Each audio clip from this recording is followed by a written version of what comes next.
सोचो कि तुम एक ऐसी दुनिया में रहते हो जहाँ पे मैजिक सब कुछ है। हर एक इंसान के पास मैजिक की ताकत है और वो लोग पूरा मैजिक यूज कर सकते हैं और तुम्हें इस दुनिया का सबसे पावरफुल बंदा बनना है जिसे कहते हैं विज़र्ड किंग। बस इसमें एक छोटी सी प्रॉब्लम है और वो प्रॉब्लम क्या है, वो ये है कि तुम्हारे पास बिल्कुल भी मैजिक नहीं है। तो तुम विज़र्ड किंग कैसे बनोगे? वेल, यही स्टोरी हमारे मेन कैरेक्टर आस्था की, जिसके साथ बिल्कुल ऐसा ही हुआ है। तो लास्ट टाइम हमने देखा था कि हमारे सारे के सारे हीरोज हार्ट किंगडम में जाके अपनी ट्रेनिंग करते रहते हैं और उसके बाद हमें नेक्स्ट सीन में दिखाते हैं कि वो सब लोग एकदम से बफ अप हो चुके होते हैं और बहुत स्ट्रॉन्ग बन चुके होते हैं। यहाँ तक कि हमारे आस्था ने जाके सिंगल हैंडेडली एक डार्क डिसाइपल के बंदे को हरा दिया था और उसके बाद हमें एंड में दिखाया था कि एक गैंग होती है जिसका नाम होता है द डार्क ट्रायड। ये गैंग के लोग स्पेड किंगडम को कंट्रोल कर रहे होते हैं। तो अब हम देखते हैं कि आगे क्या होता है। वेल, आगे बढ़ने से पहले मैं बस आपको ये बोलना चाहता हूँ कि अपने पॉपकॉर्न और हर एक चीज लेके बैठो, क्योंकि ये वाला एपिसोड जो है ये इस सीरीज का लास्ट एपिसोड होने वाला है और इसमें बहुत सारी चीजें होती है। इसमें बहुत इनसेन फाइट्स होते हैं, बहुत सारे सच खुलते हैं और उसके साथ साथ बहुत सारे ट्विस्ट एंड टर्न्स होते हैं जो कि आप मिस नहीं करना चाहते हो। तो ये एपिसोड आप लोग आराम से चिल करके देखो क्योंकि इसमें बहुत मजा आने वाला है। तो अब बढ़ते हैं आगे। एपिसोड के शुरुआत में ही हमें दिखाते हैं कि एक आदमी जो स्पेड किंगडम से भाग के निकला होता है वो हमारे चर्च के पास होता है और उसको लिली ने अंदर ले लिया होता है चर्च के, और वो उसके ऊपर देखभाल कर रही होती है। तभी वहाँ पे प्रीस्ट आते हैं और बोलते हैं ये बंदा कौन है। तो हमारी सिस्टर लिली बोलती है कि मुझे पता नहीं ये कौन है, लेकिन मैंने इसकी देखभाल कर ली है और ये अभी ठीक हो रहा है धीरे धीरे। मीनवेल हमें दिखाते हैं हमारे सारे के सारे हीरोज हमारी क्वीन और तो और उंडीन के साथ खड़े रहते हैं। वहाँ पे हमारी क्वीन उनको बोलती है कि थैंक यू सो मच, तुम लोगों ने बहुत अच्छा काम किया है, तुम लोग स्पेड किंगडम में घुस के वहाँ के लोगों को बचा के आए हो। तो इससे हमें ये तो मालूम पड़ेगा कि तुम लोग की जो ट्रेनिंग हुई थी उसका बहुत अच्छा असर हो रहा है तुम लोग के ऊपर। लेकिन भाई मैं कितनी बार बोलूं, मुझे लियो का ये नया हेयर स्टाइल बिल्कुल पसंद नहीं आ रहा है यार, ये बहुत अजीब लग रहा है। इसमें इसके ऊपर बड़े बाल ही सूट करते थे, ये एकदम बैडएस दिखता था पहले। अभी तो ये एकदम पता नहीं क्या भाई वो शॉर्ट सर्किट आदमी रहते हैं वैसा दिख रहा है, बट आस्था बहुत मस्त दिख रहा है अभी। फिर उसके बाद हमसे हमारी क्वीन कहती है कि उसने उंडीन के मल्टीपल क्लोन्स को हर जगह पे रख दिया है, तो वो लोग अभी वहाँ पे पेट्रोलिंग कर रहे हैं। तो जैसे ही कुछ होगा वैसे इनको पता चल जाएगी कोई ना कोई खतरे की बात हो रही है। मीनवेल हमारा लक और बाकी सब बोलते हैं कि उन लोग को गाजा के साथ और ट्रेनिंग करनी है। तो गाजा बोलता है कि ऑफ कोर्स तुम लोग को ट्रेनिंग देने के लिए तो मैं यहाँ पे बैठा हूँ। तो तभी हमारी लोरोपेचका बोलती है कि उसे भी ट्रेनिंग करनी है। तो हमारी उंडीन टेंशन में आ जाती है, कहती है कि नहीं नहीं क्वीन, आप ट्रेनिंग कैसे करोगी? तो वो कहती है कि नहीं मैं तो एकदम ठीक हूँ, ऐसे बोल के वो खड़ी होती है और जमीन पे गिर जाती है। मतलब ये तो एक नंबर की क्लमजी कैरेक्टर है। तो तभी हमें नोएल और तो और मिमोसा ये दोनों बोलते हैं कि इन लोग को नहाना है। तो हमारी उंडीन बोलती है कि हाँ हम लोग क्वीन को भी नहलाएंगे। तो ये सब सुन के फिनरल तो एकदम से एक्साइटेड हो जाता है, लेकिन वो अपने आप को रोकता है और कहता है नहीं नहीं, मुझे सिर्फ फिनेस के बारे में सोचना चाहिए, मुझे उन्हें धोखा नहीं देना है। लेकिन उतने में ही वहाँ पे एक और स्पिरिट गार्डियन आता है और वो बोलता है कि मैम एक बहुत बड़ी सी प्रॉब्लम हो चुकी है, चामी हमारे सारे के सारे फॉरेस्ट का खाना खाए जा रही है और उसे कोई रोक नहीं पा रहा है, प्लीज आप कुछ तो करिए। तो हमारी क्वीन बोलती है कि अरे चामी को खाने दो यार, वो मेरी फेवरेट है। तो ये सब सुन के आस्था बोलता है कि ठीक है मैं जाके संभालता हूँ चामी को। तभी हमें दिखाते हैं कि हमारी चामी जंगल के बहुत सारे जानवरों के साथ फाइटिंग कर रही होती है और उन लोग से लड़ लड़ के खाना खा रही होती है, यहाँ तक कि वो एक भालू से भी लड़ रही होती है। तो आस्था अपना एंटी ड्यूमन स्वॉर्ड को बाहर निकालता है और उसके ऊपर जंप मार के निकलने लगता है। तभी आस्था बोलता है कि मैं अभी मेरे एंटी मैजिक को कंट्रोल कर पा रहा हूँ और उसके मदद से मैं मेरे एंटी मैजिक स्वॉर्ड के ऊपर खड़ा होकर उड़ सकता हूँ। तो इसका ये मतलब है कि आस्था के पास भी फाइनली थोड़ी बहुत उड़ने की ताकत आ गई है और तो और आस्था अपने सिर्फ वर्ड्स को यूज करके अपने स्वॉर्ड को अपने पास बुला पा रहा है। तो क्या इसका ये मतलब है कि जो आस्था के अंदर डीमन है उसकी ताकत भी हमारे वो वर्ड डीमन के जैसे है जिसको पहले आस्था ने खत्म किया था? मुझे इसके बारे में फिलहाल तो नहीं पता। और बाय द वे इस एपिसोड के एंड में मोस्टली आस्था का डीमन रिवील होने वाला है, तो उसको आप लोग मिस मत करना क्योंकि वो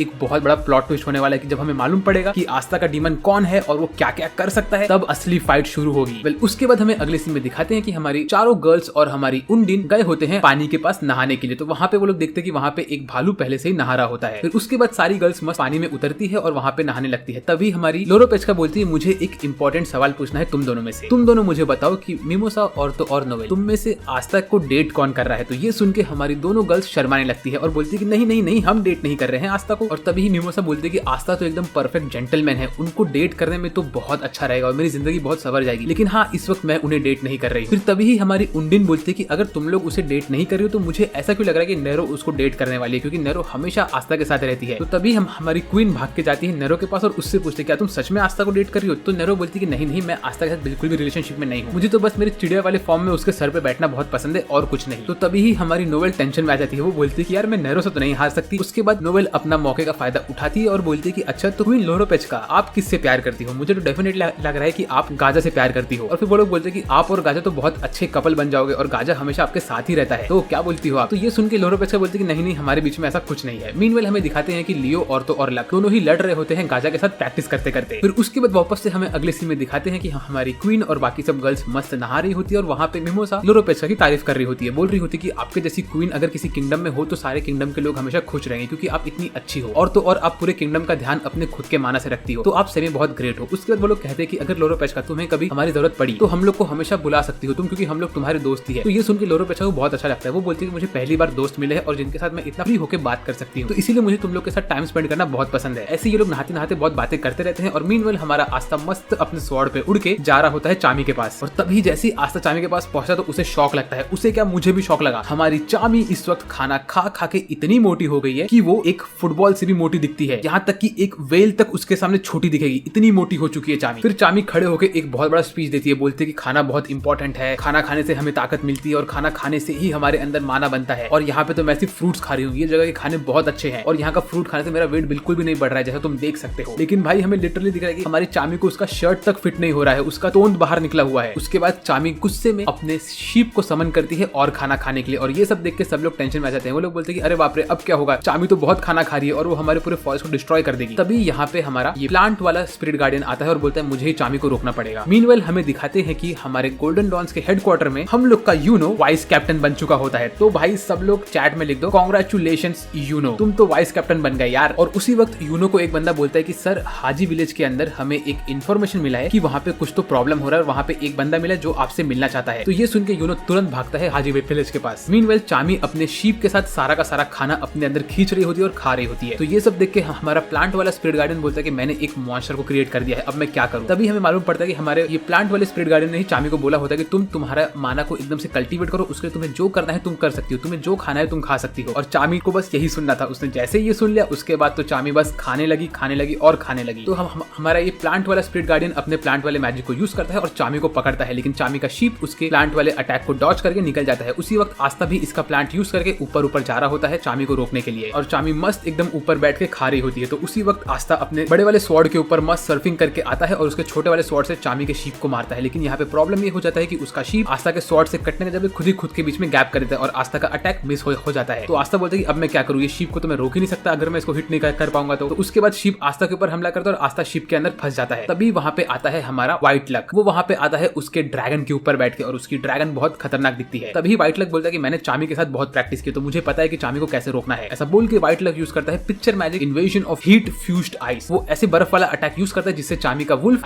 शीप पूरी तरह से जम जाता है। फिर आस्था को इसी मौके का इंतजार होता है और आस्था और तो और हमारा व्हाइट लक दोनों ही हमला करके चामी के शीप को तोड़ देते हैं। उसके बाद वो लोग चामी को हरा देते हैं। तभी हमारा प्लांट बॉय अपना प्लांट मैजिक यूज करता है और वो चामी और बाकी सबको बीच हवा में से गिरते गिरते पकड़ लेता है और बोलता है चामी तुम कितना खाओगी। यहाँ पे सब लोग चामी से एकदम प्यार से बात करते हैं, लेकिन चामी थोड़ी दुखी रहती है क्योंकि उसको खाने को नहीं मिल रहा होता है। फिर तभी हमारा व्हाइट लक बोलता है कि मैं तो बस यहाँ पे ट्रेनिंग इसलिए कर रहा हूँ ताकि मैं एकदम से पावरफुल बन पाऊँ और मेरी सपनों की क्वीन को मेरे पास लेके आ पाऊँ। यहाँ पे ये असल में हमारी अडल्ट फॉर्म वाली चामी की बात कर रहा होता है। वेल यहाँ पे ये चामी का फोटो भी बनाता है और बोलता है कि मुझे बस इसी लड़की से मिलना है। तो हमारा आस्था बोलता है अरे व्हाइट लक जो तुम गॉडेस की बात कर रहे हो वो कोई और नहीं, वो हमारी चामी ही है। तो फिर व्हाइट लक बोलता है कि नहीं आस्था तुम तो मजाक कर रहे हो। वो बोलता है ये मोटू तो बिल्कुल नहीं हो सकती है, मेरी गॉडेस तो बहुत ही ज्यादा ब्यूटीफुल थी और बहुत ही परफेक्ट फिगर वाली बंदी थी, ये तो इतनी मोटी नहीं हो सकती है। तो हमारी चामी बोलती है ओए तू मोटी किसको बोल रहा है। ऐसा बोल के वो मस्त खाने लगती है। वो बोलती है कि मुझे सिर्फ दो चीज पसंद है, एक है खाना खाना और दूसरा है यूनो। मीनवेल हमें दिखाते हैं कि यूनो अपनी स्पिरिट के साथ फटाफट भाग के पहुंच रहा होता है उसके विलेज के पास। और जैसे वो विलेज के पास पहुंचा तो वो देखता है कि वहाँ पे सिस्टर उसका वेट कर रही होती है। तो सिस्टर यूनो को बोलती है you know thank you so much, तुम यहाँ पे आ गए, अभी तुम हमारे साथ अंदर चलो और देखो कि क्या हो रहा है। जैसे यूनो अंदर घुसा तो वो देखता है कि वहाँ पे वो रेड बाल वाला बंदा बैठा होता है और वो बोलता है कि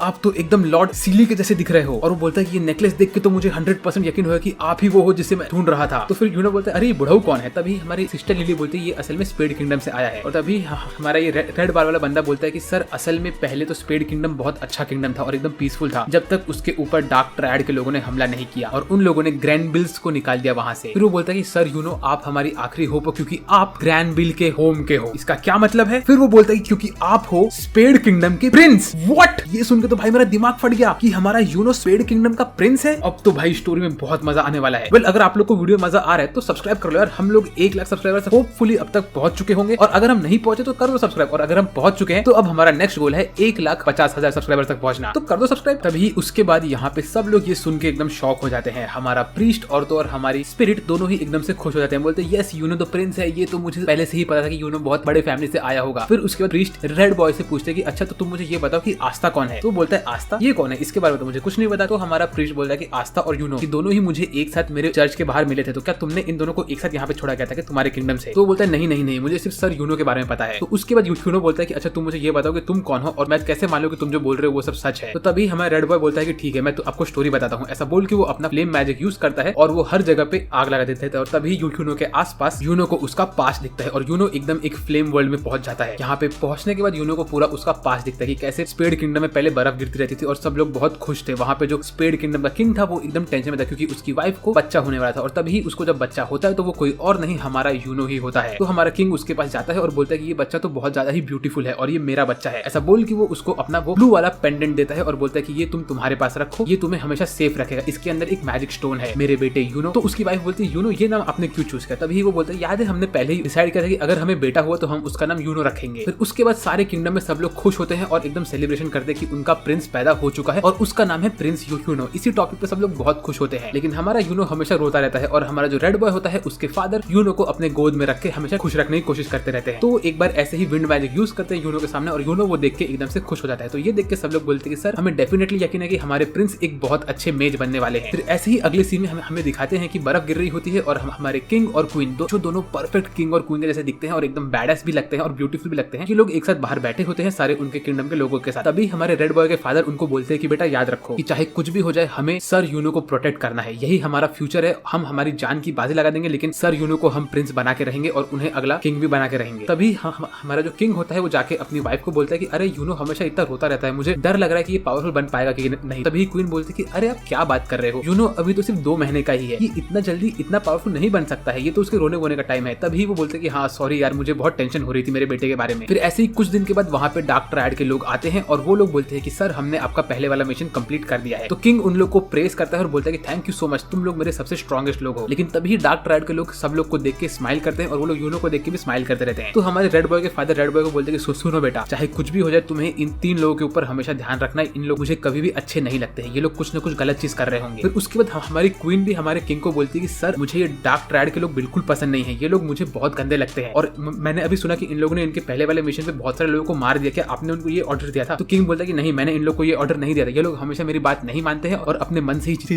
से ही चीजें करते रहते हैं। फिर ऐसे ही कुछ टाइम के बाद वहाँ पे उसी रात को हमला होता है। डार्क ट्रायड के लोग जिनका नाम होता है द जार्गोटियन सिबलिंग्स, ये लोग किंगडम के ऊपर हमला करते हैं, हर जगह आग लगा के ये लोग आगे आगे बढ़ते हैं और बोलते हैं अब हम हमारा असली रूप दिखाएंगे। ऐसा बोल के ये लोग आगे बढ़ते बढ़ते सब लोग को मारने लगते हैं और किंगडम में घुसते रहते हैं। यहाँ पे जो इनमें से सबसे बड़ा बंदा होता है जिसके सर पे 5 स्टार बने होते हैं वो आता है किंग के पास और बोलता है ओए किंग अब तेरा राज खत्म, अब से हम यहाँ पे काम करेंगे। ऐसा बोल के वो कहता है मुझे यूनो को दे दे। तभी हमें अगले सीन में दिखाते हैं कि वहाँ से यूनो गायब हो चुका होता है क्योंकि उसको रेड बॉय के फादर अपने गोद में लेके भाग रहे होते हैं बचाने के लिए। तभी रेड बॉय वहाँ पे आता है और बोलता है फादर अब क्या कर रहे हो, यहाँ पे क्या हो रहा है, किंग और क्वीन के साथ क्या हुआ? तभी उसके फादर बोलते हैं कि मुझे नहीं पता वो लोग कहाँ पे हैं, लेकिन मुझे ये लग रहा है कि शायद से हमारे किंग और क्वीन खत्म हो चुके हैं। बेटा हमारे ऊपर हमला हो रहा है, मुझे कैसे भी करके प्रिंस यूनो को बचा के रखना है, तुम कुछ भी करो अपनी जान की बाजी लगा दो लेकिन मुझे प्रोटेक्ट करो, मुझे प्रिंस यूनो को बचा के रखना है, समझ रहे हो कि नहीं? मेरे हाथ में ये किंगडम का फ्यूचर है। फिर उसके बाद हमें अगले सीन में दिखाते हैं कि हमारे रेड बॉय के फादर 4-5 लोग से बाहर मिलते हैं और बोलते हैं कि मेरे पास प्रिंस है, अभी हमें यहाँ से भाग के निकलना चाहिए और प्रिंस को बचाना चाहिए। ऐसा बोल के वो लोग वहाँ से भागना स्टार्ट करते हैं एकदम बर्फीले एरिया में। मीनवाइल ये डार्क ट्रायड के लोग पूरे कैसल के ऊपर आग लगा के बाहर निकल रहे होते हैं यूनो को ढूंढते हुए। ऐसे ही हमारे रेड बॉय के जो फादर होते हैं उनके बॉडी से बहुत खून निकल रहा होता है और वो स्ट्रॉन्ग मैजिक रीजन के पास पहुंच चुके होते हैं और उनके हाथ में प्रिंस यूनो भी होता है। वो बोलते हैं कि अब मैं क्या करूं, मुझे प्रिंस को कैसे बचाना है। तभी हमें दिखता है कि उनके पीछे बहुत सारे गुंडे भी लगे होते हैं। तो हम हमारे रेड बॉय के फादर खाई में कूद जाते हैं प्रिंस को लेके। मीनवाइल यहाँ पे ये ब्लैक एक्स वाला बंदा आता है जिसका नाम होता है जेनॉन। ये यहाँ पे आके बोलता है कि तुम लोग क्या कर रहे हो, जाके उसका पीछा करो। लेकिन हमारे जो रेड बॉय के फादर होते हैं वो स्ट्रॉन्ग मैजिक वाले एरिया के थ्रू चल के निकलते हैं और वो हाजी विलेज के पास पहुंचते हैं। वहाँ पे देखते हैं कि एक चर्च होता है, तो वो अपना विंड मैजिक यूज करके यूनो को उस विंड पे रख के बोलते हैं कि मैं इसको चर्च के पास छोड़ देता हूँ, चर्च के लोग इनका ध्यान दे देंगे। ऐसा करके वो वहाँ से भागते हैं दूर एकदम चर्च से, ताकि जो गुंडे लोग आए वो लोग यूनो को ढूंढ ना पाए। फिर गुंडे लोग को वो एक क्लिफ के पास लेके जाते हैं और बोलते हैं कि मैं तुम लोग को मेरे साथ लेके जाऊंगा। ऐसा बोल के वो क्लिफ को तोड़ देते हैं और रेड बॉय के फादर और बाकी सारे लोग वहीं पे खत्म हो जाते हैं। ये सब बात रेड बॉय हमारे यूनो को बता रहा होता है कि तभी यूनो को एक मैसेज आता है कि उनके हेडक्वार्टर के ऊपर हमला हो रहा है, प्लीज सर आप आ जाइए यहाँ पे। तो यूनो ये सब सुनता है तो वो तुरंत वहाँ से निकलता है अपने हेडक्वार्टर की तरफ उनको बचाने के लिए। तभी हमें दिखाते हैं कि इनके हेडक्वार्टर के ऊपर हमला किया होता है जेनॉन ने और उसके साथ उसके 2 और चमचे होते हैं। जेनॉन बोलता है कि मैं यहाँ पे आया हूँ उस आर्केन स्टेज के मेज को लेने के लिए जिसके पास वर्ल्ड ट्री मैजिक का पावर है, वो कहाँ पे है, तुम लोग मुझे उसे दे दो और बाकी सब लोग तुम लोग मर सकते हो। ऐसा वो बोलता है अपने दोनों के दोनों चंगू मंगू को। तो उसके चंगू मंगू एक्टिवेट करते हैं अपने पावर को। मीनवाइल यूनो भी यहाँ से निकलता है अपने हेडक्वार्टर की तरफ उनको बचाने के लिए क्योंकि वो उनका वाइस कैप्टन होता है। मीनवाइल यहाँ पे जो इसके चंगू मंगू होते हैं जेनॉन के, वो दोनों एकदम से अजीब ही दिखते हैं। एक होता है व्हाइट बाल वाला और एक होता है एकदम से अजीब सा। फिर हमारे सारे के सारे मैजिक नाइट्स इनके ऊपर हमला करते हैं, लेकिन इसमें से वो रेड बाल वाला बंदा इन लोग को रोक देता है और बोलता है कि अब मैं तुमको दिखाऊंगा मेरी असली ताकत। ये बंदे के सर पे एकदम चिकन के जैसे इसके बाल होते हैं, तो मैं इसको एकदम मुर्गी बॉय बोलूंगा। इसके पास स्टोन वाला मैजिक होता है। ये बोलता है कि मुझे दिखाओ कि तुम में से कौन ज्यादा स्ट्रॉन्ग है। हम लोग है डार्क डिसाइपल के लोग, जो लोग स्टेज 0 के होते हैं, और हम दोनों के दोनों लोग कम से कम 20% डेविल पावर को यूज कर सकते हैं। लेकिन उसी वक्त हमारा स्टोन बॉय ऊपर से आता है स्टोन का एक्स बना के इस मुर्गी वाले बंदे के ऊपर हमला करने के लिए। लेकिन मुर्गी वाला बंदा एक मुक्का मार के हमारे स्टोन बॉय को गिरा देता है और स्टोन बॉय के मुंह से बहुत खून निकलता है। उसके बाद हमारा मुर्गी वाला बंदा मल्टीपल अटैक्स कर करके हमारे सारे के सारे मैजिक नाइट्स को डिस्ट्रॉय करता रहता है और बोलता है कि मैं 20% नहीं 40% डेविल पावर बाहर निकाल सकता हूँ। और जो हमारे लॉर्ड ज़ेनॉन है वो तो 80% डेविल पावर बाहर निकाल सकते हैं। और तभी हमें दिखाते हैं कि ज़ेनॉन पहुंच गया होता है हमारे विलियम वेंजेंस के पास। हाँ, मैं अब से वेंजेंस को छपरी बॉय नहीं बोलूंगा, क्योंकि इस बंदे ने इसका नाम मुझसे अचीव कर लिया है। इसने अपने आप को रिडीम कर लिया है, तो मैं इसके नाम को रिस्पेक्ट पे करूंगा अभी से। तो तभी हमें ज़ेनॉन बोलता है कि विलियम तुम मेरे साथ चलो, क्योंकि तुम्हारे पास वर्ल्ड ट्री मैजिक है। तुम चुपचाप मेरे साथ आ जाओगे तो मैं तुम्हारे दोस्त लोग को छोड़ दूंगा। शायद मैं मजाक कर रहा हूँ, ऐसा वो बोलता है। तभी यहाँ पे ग्रीन बॉय आता है हमारे कैप्टन वेंजेंस को बचाने के लिए, और वो अपना सैंड मैजिक यूज करता है। लेकिन उसी वक्त हमारा ज़ेनॉन अपना बोन मैजिक यूज करके ग्रीन बॉय को डिस्ट्रॉय कर देता है। लेकिन हमारा विलियम उसी वक्त यूज करता है उसका वर्ल्ड ट्री मैजिक, और वो कैसे भी करके हमारे ग्रीन बॉय को बचाता है और बोलता है कि मैं तुझे मेरे किसी भी टीममेट के ऊपर हमला करने नहीं दूंगा। लेकिन तभी ही हमारा ज़ेनॉन अपना बोन मैजिक यूज करता है, और इस सीन में तो भाई ज़ेनॉन बहुत ही बैडएस दिखता है, बहुत ज्यादा बैडएस लगता है यार ये सीन में। वो बोलता है बोन मैजिक इटर्नल फैंग्स, ऐसा बोल के वो मल्टीपल फैंग मारने लगता है। और तब तक यूनो यहाँ पे पहुंचता है और वो देखता है कि यहाँ पे उसके सारे के सारे टीममेट्स ऑलमोस्ट खत्म हो चुके होते हैं। और ये देख के यूनो का दिमाग फटने लगता है और उसके सामने होता है मुर्गी बॉय। तो यूनो बोलता है कि ये सब तुमने किया है क्या, ऐसा बोल के तुरंत उसके स्पिरिट फॉर्म में कन्वर्ट हो जाता है और उसकी विंग निकल आती है और वो गुस्से में होता है। बोलता है कि तू मेरे दोस्तों के साथ क्या कर रहा है, ऐसा बोल के यूनो एकदम खौफ में रहता है। फिर उसी वक्त यूनो को फ्लैशबैक आता है उसके सारे के सारे कॉमरेड्स, कैसे वो लोग उसके लिए कितने इंपॉर्टेंट थे और कितना टाइम उसने उन लोग के साथ स्पेंड किया था। ऐसा सब यूनो के दिमाग में घूमता रहता है और उसे बहुत गुस्सा आता रहता है कि ये सब क्या हो रहा है और उसके दोस्तों के ऊपर इतना हमला हुआ है। वो बोलता है कि तुमने मेरे कॉमरेड्स के ऊपर हमला कैसे किया, ऐसा बोल के यूनो एकदम गुस्से में रहता है। और पहली बार यूनो को हमने गुस्से में देखा है। तभी हमारा चिकन बॉय बोलता है कि अरे यार ये लोग तो इतने कमजोर थे कि मैं मेरा पावर यूज भी नहीं कर पाया और ये लोग खत्म होने लग गए। तुम इतने वर्थलेस लोग को अपना कॉमरेड बोल रहे हो, मतलब तुम भी इनके जैसे ही रहोगे। तभी यूनो यूज करता है अपना wind spirit magic spirit storm, और यूनो इसका हमला करता है हमारे चिकन बॉय पे। लेकिन चिकन बॉय इसको रोक देता है और बोलता है अच्छा तो तेरे पास विंड स्पिरिट की ताकत है, ठीक है, लेकिन मेरे पास डेविल की ताकत है। ऐसा बोल के वो अपने आप को और ज्यादा स्ट्रॉन्ग बनाता है और वो यूनो के ऊपर हमला करता है। लेकिन यूनो अपना माना जोन यूज करके इन सबको डॉच करते करते बाकी लोग को पकड़ पकड़ के एक साथ एक कोने में रखता रहता है, ताकि वो लोग को वापस से हील कर सके या उनका हेल्थ अप कर सके। तभी वो बोलता है कि तुम्हारा जो आर्केन स्टेज का कैप्टन है वो हमारे लॉर्ड ज़ेनॉन से इस वक्त लड़ रहा होगा और लॉर्ड ज़ेनॉन तो उसे खत्म कर देंगे। लेकिन मुझे ये पता नहीं था कि तुम्हारे किंगडम में तुम्हारे कैप्टन के अलावा भी कोई और ऐसा होगा जिसके पास लेवल 0 का मैजिक होगा। तुमसे मिलकर तो मुझे अच्छा लगा। मेरा नाम है ग्रैंडे बुरुंडे यिंड्रपोंड्रे और मैं तुम्हें अभी खत्म करने वाला हूँ। मुझे तुम्हारा नाम तो बताओ। तभी यूनो बोलता है कि मैं तुझे मेरा नाम कभी नहीं बताने वाला हूँ। ऐसा बोल के यूनो उसके ऊपर मल्टीपल अटैक्स मारता है। लेकिन हमारा चिकन बॉय उसे डॉच करके यूनो के ऊपर हमला करने के लिए आता है। तो यूनो भी उसके अटैक को डॉच करता है और उसके बाद वो बंदा बोलता है कि मैं हूँ डार्क ट्रायड का एक बंदा, मैं हूँ एक डार्क डिसाइपल। डार्क ट्रायड तो तुम्हारे पूरे किंगडम को डिस्ट्रॉय करने वाली है। हमारे किंगडम ने हमारे लास्ट किंग को खत्म कर दिया क्योंकि वो एक पीस लविंग फूल था। असली ताकत तो उनके अंदर होती है जिन्हें पीस नहीं मैसेकर पसंद है। ऐसा बोल को यूनो के ऊपर हमला करता है और यूनो को उसका मुक्का पड़ जाता है। तभी यूनो बोलता है कि तुझे लोगों को मार के मजा आता है ना। ऐसा बोल के यूनो एकदम गुस्से में आता है और वो अपने स्वॉर्ड को समन करता है। बोलता है कि अब मैं तुझे खत्म कर दूंगा। ऐसा बोल के यूनो अपने स्वॉर्ड से आता है स्पिरिट ऑफ सल्फर यूज करके और हमारे चिकन बॉय के ऊपर हमला करता है। चिकन बॉय बोलता है कि तेरे इस अटैक का मेरे ऊपर कुछ हमला नहीं हो रहा है। लेकिन तभी ही यूनो अपने मैजिक से उसके आर्मर को तोड़ता है और उसके आर पर अपना स्वॉर्ड डाल के चिकन बॉय को खत्म कर देता है और बोलता है कि मैं तुझे काट दूंगा, तूने ऐसा चीज बोला भी कैसे। उसके बाद हमें अगले सीन में दिखाते हैं कि हमारा क्लाउस अभी भी जिंदा है। थैंक यू सो मच कि क्लाउस को कुछ नहीं हुआ। क्लाउस और उसके साथ उसके बाकी के टीममेट्स अपना शील्ड खड़ा करके इस व्हाइट बॉय से लड़ रहे होते हैं और ये व्हाइट बॉय के पास एक ऐसी मैजिक होती है कि इसने सब जगह पे मिस्ट क्रिएट कर दिया होता है और ये अपने डबल गैंगर्स बना रहा होता है और ये बोलता है कि तुम लोग का मैजिक मुझे छू भी नहीं सकता है। ऐसा बोल के ये हंसने लगता है। बोलता नाम है कि मेरा नाम है स्टेज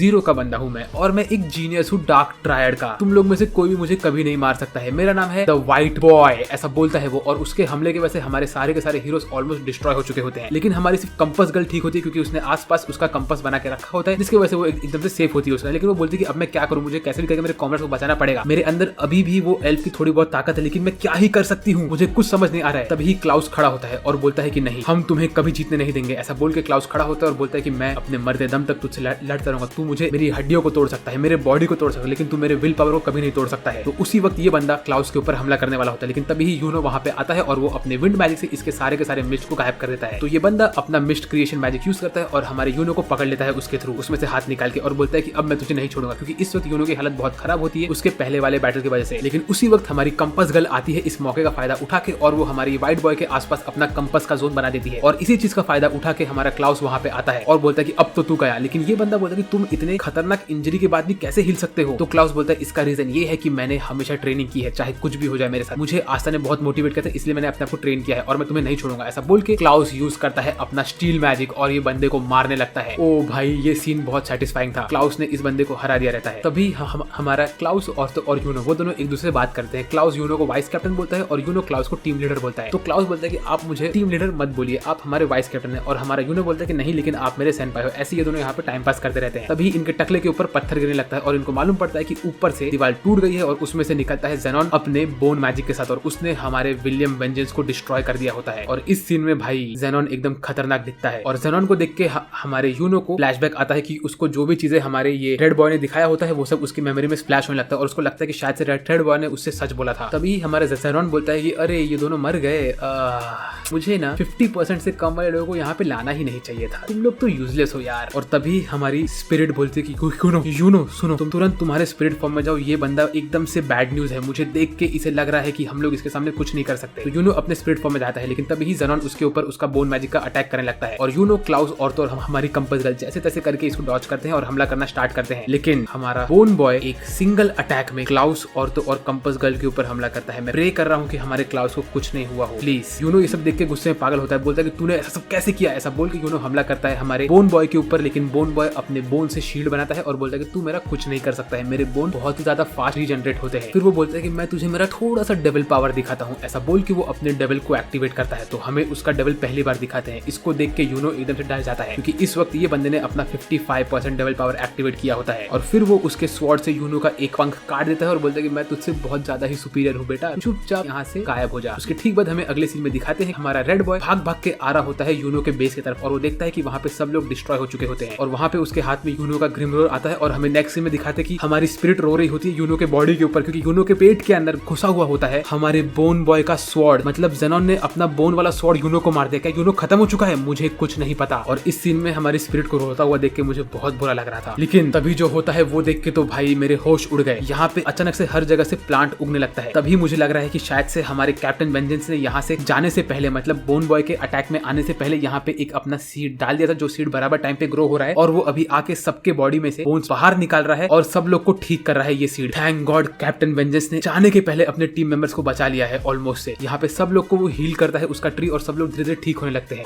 यहाँ पे ऑलमोस्ट सारे के सारे लोग ठीक हो चुके होते हैं। लेकिन तभी हमें देखने मिलता है कि वहाँ पे कैप्टन वेंजेंस नहीं होते हैं, सिर्फ उनका मास्क होता है। उसके बाद हमें अगले सीन में देखने मिलता है कि यहाँ पे दो लोग खत्म हो चुके होते हैं। एक होता है हमारा स्टोन बॉय और एक होता है हमारा जियान। ये दोनों लोग यहाँ पे फाइनली खत्म हो गए हैं और ये लोग अभी वापस कभी नहीं आने वाले हैं। ये देख के मुझे बहुत बुरा लगा और अब तो मुझे समझ है कि ये एनिमे अभी एकदम सीरियस मोड पे आ चुका है, क्योंकि यहाँ पे सीरियस लोग खत्म हो रहे हैं और तो और बहुत सारे लोग यहाँ पे खत्म हो चुके होते हैं। यूनो बोलता है कि ऑलमोस्ट 50% उनका स्क्वाड खत्म हो चुका है और तभी यूनो बोलता है कि मैं उस बंदे के सामने कुछ भी नहीं हूँ, उसके अंदर इतनी पावर है कि मैं उसको हरा ही नहीं सकता हूँ। और ऐसा बोल के यूनो एकदम दर्द में चिल्लाता है जोर से। फिर हमें अगले सीन में दिखाते हैं कि हमारा ये जो 5 स्टार वाला बंदा है ये एक रूम में या तो एक गुफा के अंदर बैठ के अपने आप से बोल रहा होता है कि ह्यूमंस जो होते हैं वो बहुत ही वर्थलेस क्रीचर्स होते हैं, ये लोग किसी काम के नहीं है। वेल, इनके बारे में बात नहीं करता हूँ। मेरा अगला टारगेट है यामी सुकेहीरो, जो कि एक और आर्केन लेवल का मेज है। बाय द वे, ये वाला वीडियो इस एनिमे का आखिरी वीडियो होने वाला है। इसके बाद इसके ऊपर एक मूवी और बना है जिसे मैं कवर करूंगा और जब इसका नेक्स्ट सीजन आएगा मैं उसे भी कवर करने वाला हूँ। तो इसीलिए इस वीडियो का लाइक टारगेट होने वाला है 7652 लाइक्स। ये लाइक टारगेट आप लोग कंप्लीट कर दो फटाफट, ताकि जैसे ही इसका अगला सीजन आए तो मैं उसे कवर करना स्टार्ट कर दूं चैनल पे। और मैंने सुना है कि वो शायद से 2024 में या तो 2025 में आने वाला है, तो ज्यादा दूर नहीं है लेकिन है थोड़ा दूर। फिर हमें अगले सीन में दिखाते हैं कि हमारी ये वेनिका नाम की बंदी हार्ट किंगडम में घुसने वाली होती है और वो बोलती है कि मेरी लोरो पेचका कहाँ है, मैं बहुत टाइम से उससे नहीं मिली। मीनवेल हमें दिखाते हैं कि हमारी क्वीन मस्त मोटी चामी को अपने गोद में पकड़ के उसको बोल रही होती है कि चामी तुम तो बहुत क्यूट हो यार, और चामी मजे से ठूस रही होती है। मीनवेल नोवेल और तो और मिमोसा बोलते हैं कि लोरो पेचका तुम तो चामी को बहुत ज्यादा ही लाड प्यार कर रही हो, उसे थोड़ा दूर रखो इन सब चीजों से। तभी ही हमारा लक और तो और लियो ये दोनों बोलते हैं कि हमारी पावर बहुत इंक्रीज हो गई है और हम तो रेडी है स्पेड किंगडम से लड़ने के लिए। मीनवेल गाजा भी इनके साथ एग्री करता है। उसके बाद हमारी लोरो पेचका चामी का खाना बोलती है कि तुम लोग थोड़ा सा खा लो, लेकिन चामी इन लोग को नहीं खाने देती है। तो लोरो पेचका बोलती है गाजा तुम बाकी लोग के लिए खाना लेके आओ, लेकिन उतने में ही लोरो पेचका को महसूस होता है कि उनके हार्ट किंगडम पे हमला हो रहा है। तो वो अपना डिफेंस मैकेनिज्म ऑन कर देती है और वो देखती है कि यहाँ पे कहाँ हमला हो रहा है। तो उसे मालूम पड़ता है कि टोटल 6 पॉइंट पे हमला हो रहा है। और तभी हमारी ये मर्मेड बोलती है कि इसने माना जोन को इरेज करके ये लोग कैसे घुस गए अंदर। इसका मतलब यही हो सकता है कि ये लोग जो है वो लोग डेफिनेटली स्पिरिट गार्डियन के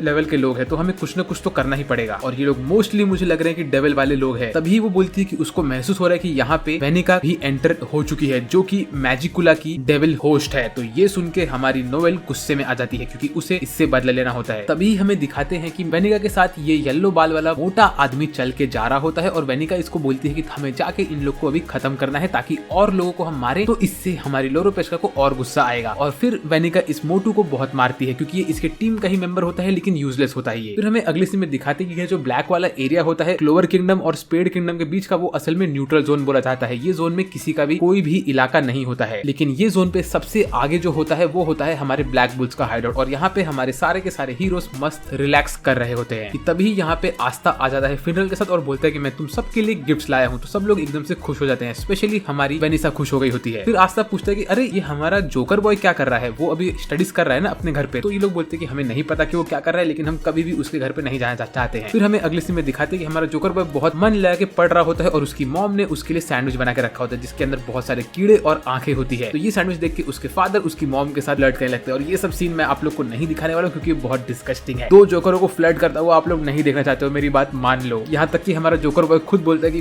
प्लीज ये सब मेरे सामने मत करो। और हमारी ग्रेव वापस से अपना खौफनाक वाला रूप बना के बैठी होती है वहाँ पे। और फिर हमें मालूम पड़ता है कि हमारा हेनरी, जो कि होता है बाल वाले बाबा, वो आराम से अपने रूम में सो रहे होते हैं, क्योंकि यहाँ पे माना बहुत कम हो गया होता है, क्योंकि यहाँ पे बहुत सारे लोग गायब रहते हैं। और तो और चामी भी यहाँ पे नहीं होती, तो इसीलिए के लोग चामी का माना रिकवरी वाला खाना भी नहीं खा पाते। लेकिन तभी हमें दिखाते हैं कि बाहर ये 5 स्टार वाला बंदा उड़ रहा होता है, और हेनरी को पता चल जाता है। तो वो तुरंत बोलता है, सब लोग सुनो, हमारे ऊपर हमला हो रहा है। भाई ये बंदा इतना स्लो बोलता है ना कि जब तक सेंटेंस कंप्लीट करेगा तब तक तो पूरा एनीमे खत्म हो जाएगा। लेकिन तभी हमें मालूम पड़ता है कि ये बंदे ने, जो कि 5 स्टार वाला बंदा होता है, उसने इन लोग के पूरे ब्लैक बुल्स के हाइडआउट को हवा में उठा लिया होता है। और ये बोलता है, अरे यार मुझे देख लग रहा है कि यहाँ पे तो यामिसुके हीरो है ही नहीं। वेल कोई बात नहीं, तब तक मैं ये चूजों के साथ फाइट कर लूंगा और इन्हें खत्म कर दूंगा। अगर मैं इन्हें खत्म करूंगा तो यामी यहाँ पे जल्दी से आ जाएगा, तो मैं यही करता हूँ। लेकिन उतने में ही हमारा बाल वाले बाबा तुरंत अपने पूरे ब्लैक बुल्स के हाइडआउट को एक फोर्ट्रेस में कन्वर्ट करते हैं, और वो रेजिंग ब्लैक बुल को लेके आते हैं, और वो तुरंत अटैक करता है हमारे 5 स्टार वाले बंदे के ऊपर। और उसके साथ ही साथ हमारे सारे हीरोज भी हमला करना स्टार्ट करते हैं, यहाँ तक कि वेनिसा अपनी बिल्ली को भेज देती है, और तो और हमारा गाची भी अपना आंखों से लाइटनिंग मिरर वाला मैजिक यूज करता है। लेकिन ये बंदा ग्रेविटी मैजिक यूज करके हर एक चीज को नीचे गिरा देता है, और ये मैजिक का नाम होता है gravity magic presence of the demon king. मतलब ये बंदा डेफिनेटली एक डीमन किंग बनने वाला है। तो अभी finally wizard Kings versus demon king होने वाला है। ये ग्रेविटी मैजिक इतना खतरनाक होता है कि सब कुछ जमीन पे गिर गया होता है, लेकिन हमारे ब्लैक बुल्स का हाइडआउट अभी भी खड़ा होता है। तो ये देख के हमारा ये 5 स्टार वाला डीमन किंग बोलता है कि अच्छा, तो तुम्हारे पास ऐसा मैजिक है जो कि मेरे मैजिक को ओवरराइड कर सकता है। तभी हमें मालूम पड़ता है कि ये सब इसलिए हुआ होता है क्योंकि हमारी वेनिसा ने अपनी बिल्ली को यूज किया होता है।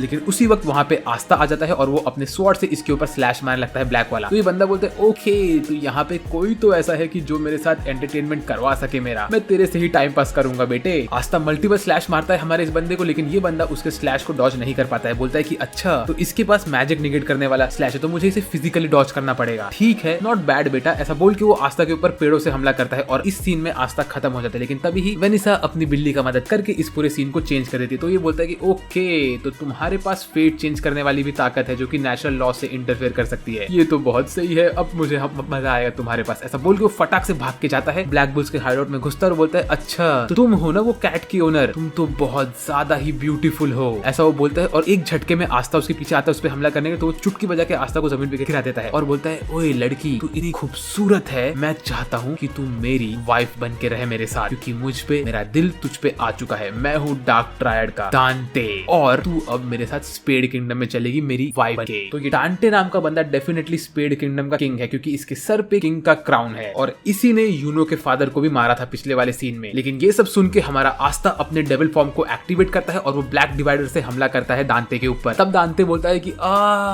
तो इस लोअर किंगडम में भी मेरे जैसा कोई एक इंसान है जिसको डेविल ने पोजेस करके रखा है। चलो अब मुझे मजा आएगा, मैं तुम्हें मेरे साइड में जो लेने वाला हूँ। फिर आस्था ब्लैक मीटियोराइट मारता है दांते को, लेकिन दांते एक सिंगल सेकंड के अंदर उसे डॉज करता रहता है और बोलता है कि तू मेरा कुछ नहीं बिगाड़ सकता है। मीनवेल हमारे हीरोज देखते कि इनकी फाइट इतनी खतरनाक चल रही होती कि इन्हें कुछ नहीं दिखता है। तो हमारा गाची आगे बढ़ के बोलता है कि अब चाहे कुछ भी हो जाए, मुझे इस बंदे को खत्म ही करना पड़ेगा। ऐसा बोल के वो अपने मिरर वाले आंख को खोलता और बोलता है, आस्था देखो मेरे पास। और आस्था जैसे ही देखता है तो वैसे ही यहाँ पे मल्टीपल आस्था प्रेजेंट हो जाते हैं, और अब गाची बोलता है कि ये बंदा जितना भी फास्ट इसको डॉज कर सकता है, लेकिन यहाँ पे मल्टीपल साइड से हमला हुआ तो ये डॉज नहीं कर पाएगा। और यहाँ पे मल्टीपल आस्ता अपना अटैक करते रहते हैं और यहाँ पे मल्टीपल ब्लैक मीटियोराइट आता रहता है। लेकिन उसी वक्त हमारा दांते बोलता है 50% अनलीश, और तभी ही दांते के अंदर उसका डेविल अनलीश होता है और वो उसके डेविल फॉर्म में आ जाता है। वो लिटरली स्पेस को डिफ्लेक्ट करता है और वो आस्था के ऊपर पैर रख के उसको जमीन पे गिरा देता है और बोलता है, ओए छोटू, मुझे तुझसे थोड़ा बात करना है क्योंकि तू और मैं एक जैसे हैं, हम दोनों के अंदर डेविल्स की ताकत है, तो हम आंखों पे देख के बात कर सकते हैं। तो आस्था बोलता है, नहीं, मैं तुमसे बिल्कुल बात नहीं करूंगा, तुम मेरे जैसे बिल्कुल नहीं हो, तुम तुम्हारे किंगडम के लोगों को सताते हो और उनसे उनका माना खींचते हो, मैं तुमसे कभी बात नहीं करने वाला हूँ। तभी ही आस्था बोलता है कि मैं तुमसे चाहे कुछ भी हो मैं बात नहीं करूंगा। लेकिन हमारा दांते बोलता है, अरे तू क्या बात कर रहा है, अगर तू ये बोल रहा है कि मैं बहुत बेकार इंसान हूँ तो मैं इसे एज अ कॉम्प्लीमेंट लूंगा, क्योंकि हम इंसान नहीं आधे डेविल है और हमारा काम ये है कि हमें तकलीफ देना है दूसरों को, हमें अपनी ताकत यूज करनी है और लोगों को परेशान करना है, उसके बाद हमें इस दुनिया में सिर्फ स्ट्रॉन्ग लोगों को ही रखना है। तो तू और मैं एक जैसे हो गए ना। लेकिन ये सुन के हमारा आस्था बोलता है कि नहीं, मैं तुम्हारे जैसा बिल्कुल नहीं हूँ। तो ये बोलता है, अच्छा तो तुम थोड़े अलग हो ना, ठीक है, चलेगा चलेगा। तभी हम ये आस्था को खत्म करने की कोशिश करता है। लेकिन उसी वक्त हमारी वेनिसा अपने कैट को यूज करके आस्था को बचा लेती है और बोलती है कि जब तक मैं यहाँ पे खड़ी हूँ तब तक तुम मेरे दोस्तों को नहीं मार सकते हो। तो दांते बोलता है, ओए तू मेरी वाइफ है, समझी, तो तू तेरे पावर्स मेरे अलावा किसी और के लिए नहीं यूज करेगी। ऐसा बोल के वो एक चुटकी बजाता है और उतने में ही वहां से हमारी बिल्ली गायब हो जाती है, क्योंकि उसने उस वक्त 60% पावर यूज किया होता है। तो ये देख के हमारी वेनिसा का दिल टूट जाता है। वो बोलती है कि मैंने इतना प्रैक्टिस किया अपने माना को इंक्रीज करने के, लेकिन इस बंदे ने 1 सेकंड के अंदर मेरे पूरे के पूरे माना को खत्म कर दिया, ऐसा कैसे हो रहा है। यहाँ तक कि हमारे बाल वाले बाबा की भी हालत बहुत खराब हो रही होती है क्योंकि उनके पास माना नहीं होता है। तो इस सीन का फायदा उठा के हमारा दांते ब्लैक बुल्स के हाइड आउट का सर फोड़ देता है और हमारे सारे हीरोज को बाहर खींच के लेके आता है एकदम स्लो तरीके से, क्योंकि वो उनके ऊपर हर तरफ से ग्रेविटी का अटैक कर रहा होता है और वो फुल दब रहे होते हैं। उसी वक्त वो बोलता है कि ओए छोटे लड़के, अगर तू अपने आप को डेविल के हाथ में नहीं देगा तो मैं तुझे फोर्सफुली वहां भेजूंगा। ऐसा बोल के वो एक पत्थर को ऊपर उठाता है और उसको तोड़ के एक स्वॉर्ड के फॉर्म में लेके आता है और बोलता है, अब देख मैं क्या करने वाला हूँ। ऐसा बोल के वो उस स्वॉर्ड को गाची की तरफ करता है और एक चुटकी बजाता है। आस्था बोलता है, नहीं ऐसा मत करो, ऐसा मत करो, ऐसा मत करो। लेकिन वो एक चुटकी बजा के वो स्वॉर्ड को घुसेड़ देता है गाची के अंदर और इस वक्त ये स्वॉर्ड सही में गाची को लग जाता है और गाची खत्म होने लगता है। ये देख के आस्था का दिमाग फटता है और वो उसके अंदर उसे एक फ्लैशबैक आता है कि उसके सामने कोई तो एक लड़की होती है जो बोलती है, मेरे प्यारे बेटे प्लीज तुम ठीक से रहना। तो क्या ये आस्था की मॉम है, मुझे नहीं पता। और उसी वक्त आस्था का डेविल मोड एक्टिवेट होता है एक नए फॉर्म में। इस वक्त आस्था ऑलमोस्ट 70% डेविल बन चुका होता है और वो एकदम खुन्नस में होता है। ये सीन बहुत खतरनाक दिखता है। ये सीन में इतनी ताकत होती है कि आस्था का एंटी मैजिक दांते के ग्रेविटी मैजिक को गायब कर देता है और सब लोग ऊपर से नीचे गिरने लगते हैं। तो हमारी ग्रे नीचे गिरते गिरते एक कॉटन का बेड बनाती है ताकि ये लोग उसके ऊपर गिरे और रुक जाए। लेकिन आस्था इस वक्त खौफ में होता है, वो गुस्से में अटैक करता है, मल्टीपल अटैक करता रहता है वो दांते के ऊपर। लेकिन दांते इन सबको डॉज करता रहता है, बोलता है कि अभी भी तेरे अटैक मेरे पास नहीं पहुंचेंगे। लेकिन आस्था बहुत खतरनाक दिखता है इस सीन में। उसकी आंखें एकदम लाल हो चुकी होती है और वो 70% ब्लैक ऑरा में दब चुका होता है। फिर वो बोलता है कि ये जो डेविल है ये तो मुझे बहुत पावरफुल दिख रहा है। ऐसा बोल के वो अपने अंदर अपने डेविल से बात करता है, बोलता है, लूसीफेरो तुम मुझे ये बताओ कि ये डेविल कौन सा है। तो उसके अंदर का डेविल लूसीफेरो बोलता है कि एक सेकेंड, इस दुनिया में अभी तक सिर्फ एक और हाई रैंकिंग का डेविल आया था और वो था ज़ायगार्ड, और ज़ायगार्ड कोई और नहीं, ये हमारा वर्ड डेविल था। बोलता है कि लेकिन इसके अंदर से मुझे ज़ायगार्ड का प्रेजेंस नहीं आ रहा है और ज़ायगार्ड तो इतना छोटा मोटा डेविल है नहीं कि वो एंटी मैजिक वाला पावर यूज करेगा। तो ये जो डेविल है ना, ये कोई छोटा मोटा डेविल है जो हमारे वर्ल्ड से यहाँ से स्लिप होके आ गया था। तो ये बंदा ना टाइम पास ही है, तुम टेंशन मत लो, इससे हाई रैंकिंग डेविल नहीं है ये। तो ये सुन के हमारा दांते बोलते तब तो कोई टेंशन की बात नहीं है। लेकिन आस्था अपने ब्लैक स्वॉर्ड से हमला करता रहता है दांते के ऊपर और वो फुल गॉड स्पीड में भाग के जाता है दांते पे हमला करने के लिए। और ये फाइट बहुत अमेजिंग होता है। यहाँ पे लोग स्पेस में लड़ते रहते हैं, पत्थरों पे पत्थर टूटते रहते हैं और ये फाइट देख के तो हमारी वेनिसा एकदम टेंशन में आ गई होती है। वो बोलती है कि आस्था की डेविल पावर एकदम से बजक मोड में घुस चुकी है। लेकिन इस वक्त मुझे आस्था को छोड़ के गाची के बारे में सोचना पड़ेगा, क्योंकि गाची का अगर हमने वुंड्स को सील नहीं किया तो गाची खत्म हो जाएगा। इस वक्त नेरो कहाँ पे है यार। और तभी हमारी ग्रे गाची को देख के रो रही होती है। वो बोलती है कि मेरा ट्रांसफॉर्मेशन मैजिक बहुत ही ज्यादा यूजलेस है, मैं यहाँ पे कुछ नहीं कर सकती हूँ, मैं मेरे दोस्तों को नहीं बचा पा रही। और ग्रे को रोता हुआ देख के मुझे बहुत बुरा लग रहा था। और आस्था तो यहाँ पे एकदम पागलों वाले मोड में रहता है, वो धड़ाधड़ हमला करता रहता है ये बंदे के ऊपर। लेकिन ये बंदा मल्टीपल स्वॉर्ड बना के आस्था पे मारता है, लेकिन आस्था घूम घूम के उन सबको तोड़ के आगे बढ़ता है। उसके बाद आस्था एकदम गॉड स्पीड में आता है और दांते के ऊपर एक ऐसा हमला करता है जिससे दांते का गाल हल्का सा कट जाता है। और तब दांते बोलता है कि अबे होए छोटे छछुंदर, तूने अब मुझे गुस्सा दिला दिया है, अब तुझे मैं मेरा असली रूप दिखाऊंगा। फिर उसके बाद हमें अगले सीन में दिखाते हैं कि हमारा हमारा दांते एक सिंगल अटैक मारता है आस्था के ऊपर और आस्था उससे दूर हो जाता है। फिर वो बोलता है कि मुझे मेरे हाथ अब गंदे करने पड़ेंगे। ऐसा बोल के वो हमारे आस्था को मुक्के में मुक्का मारने लगता है और ये सेम टू सेम जोजोस वाला सीन लगता है मुझे, जहाँ पे वो लोग मुक्का मार के बोलते हैं मुदा मुदा मुदा मुदा मुदा मुदा मुदा मुदा।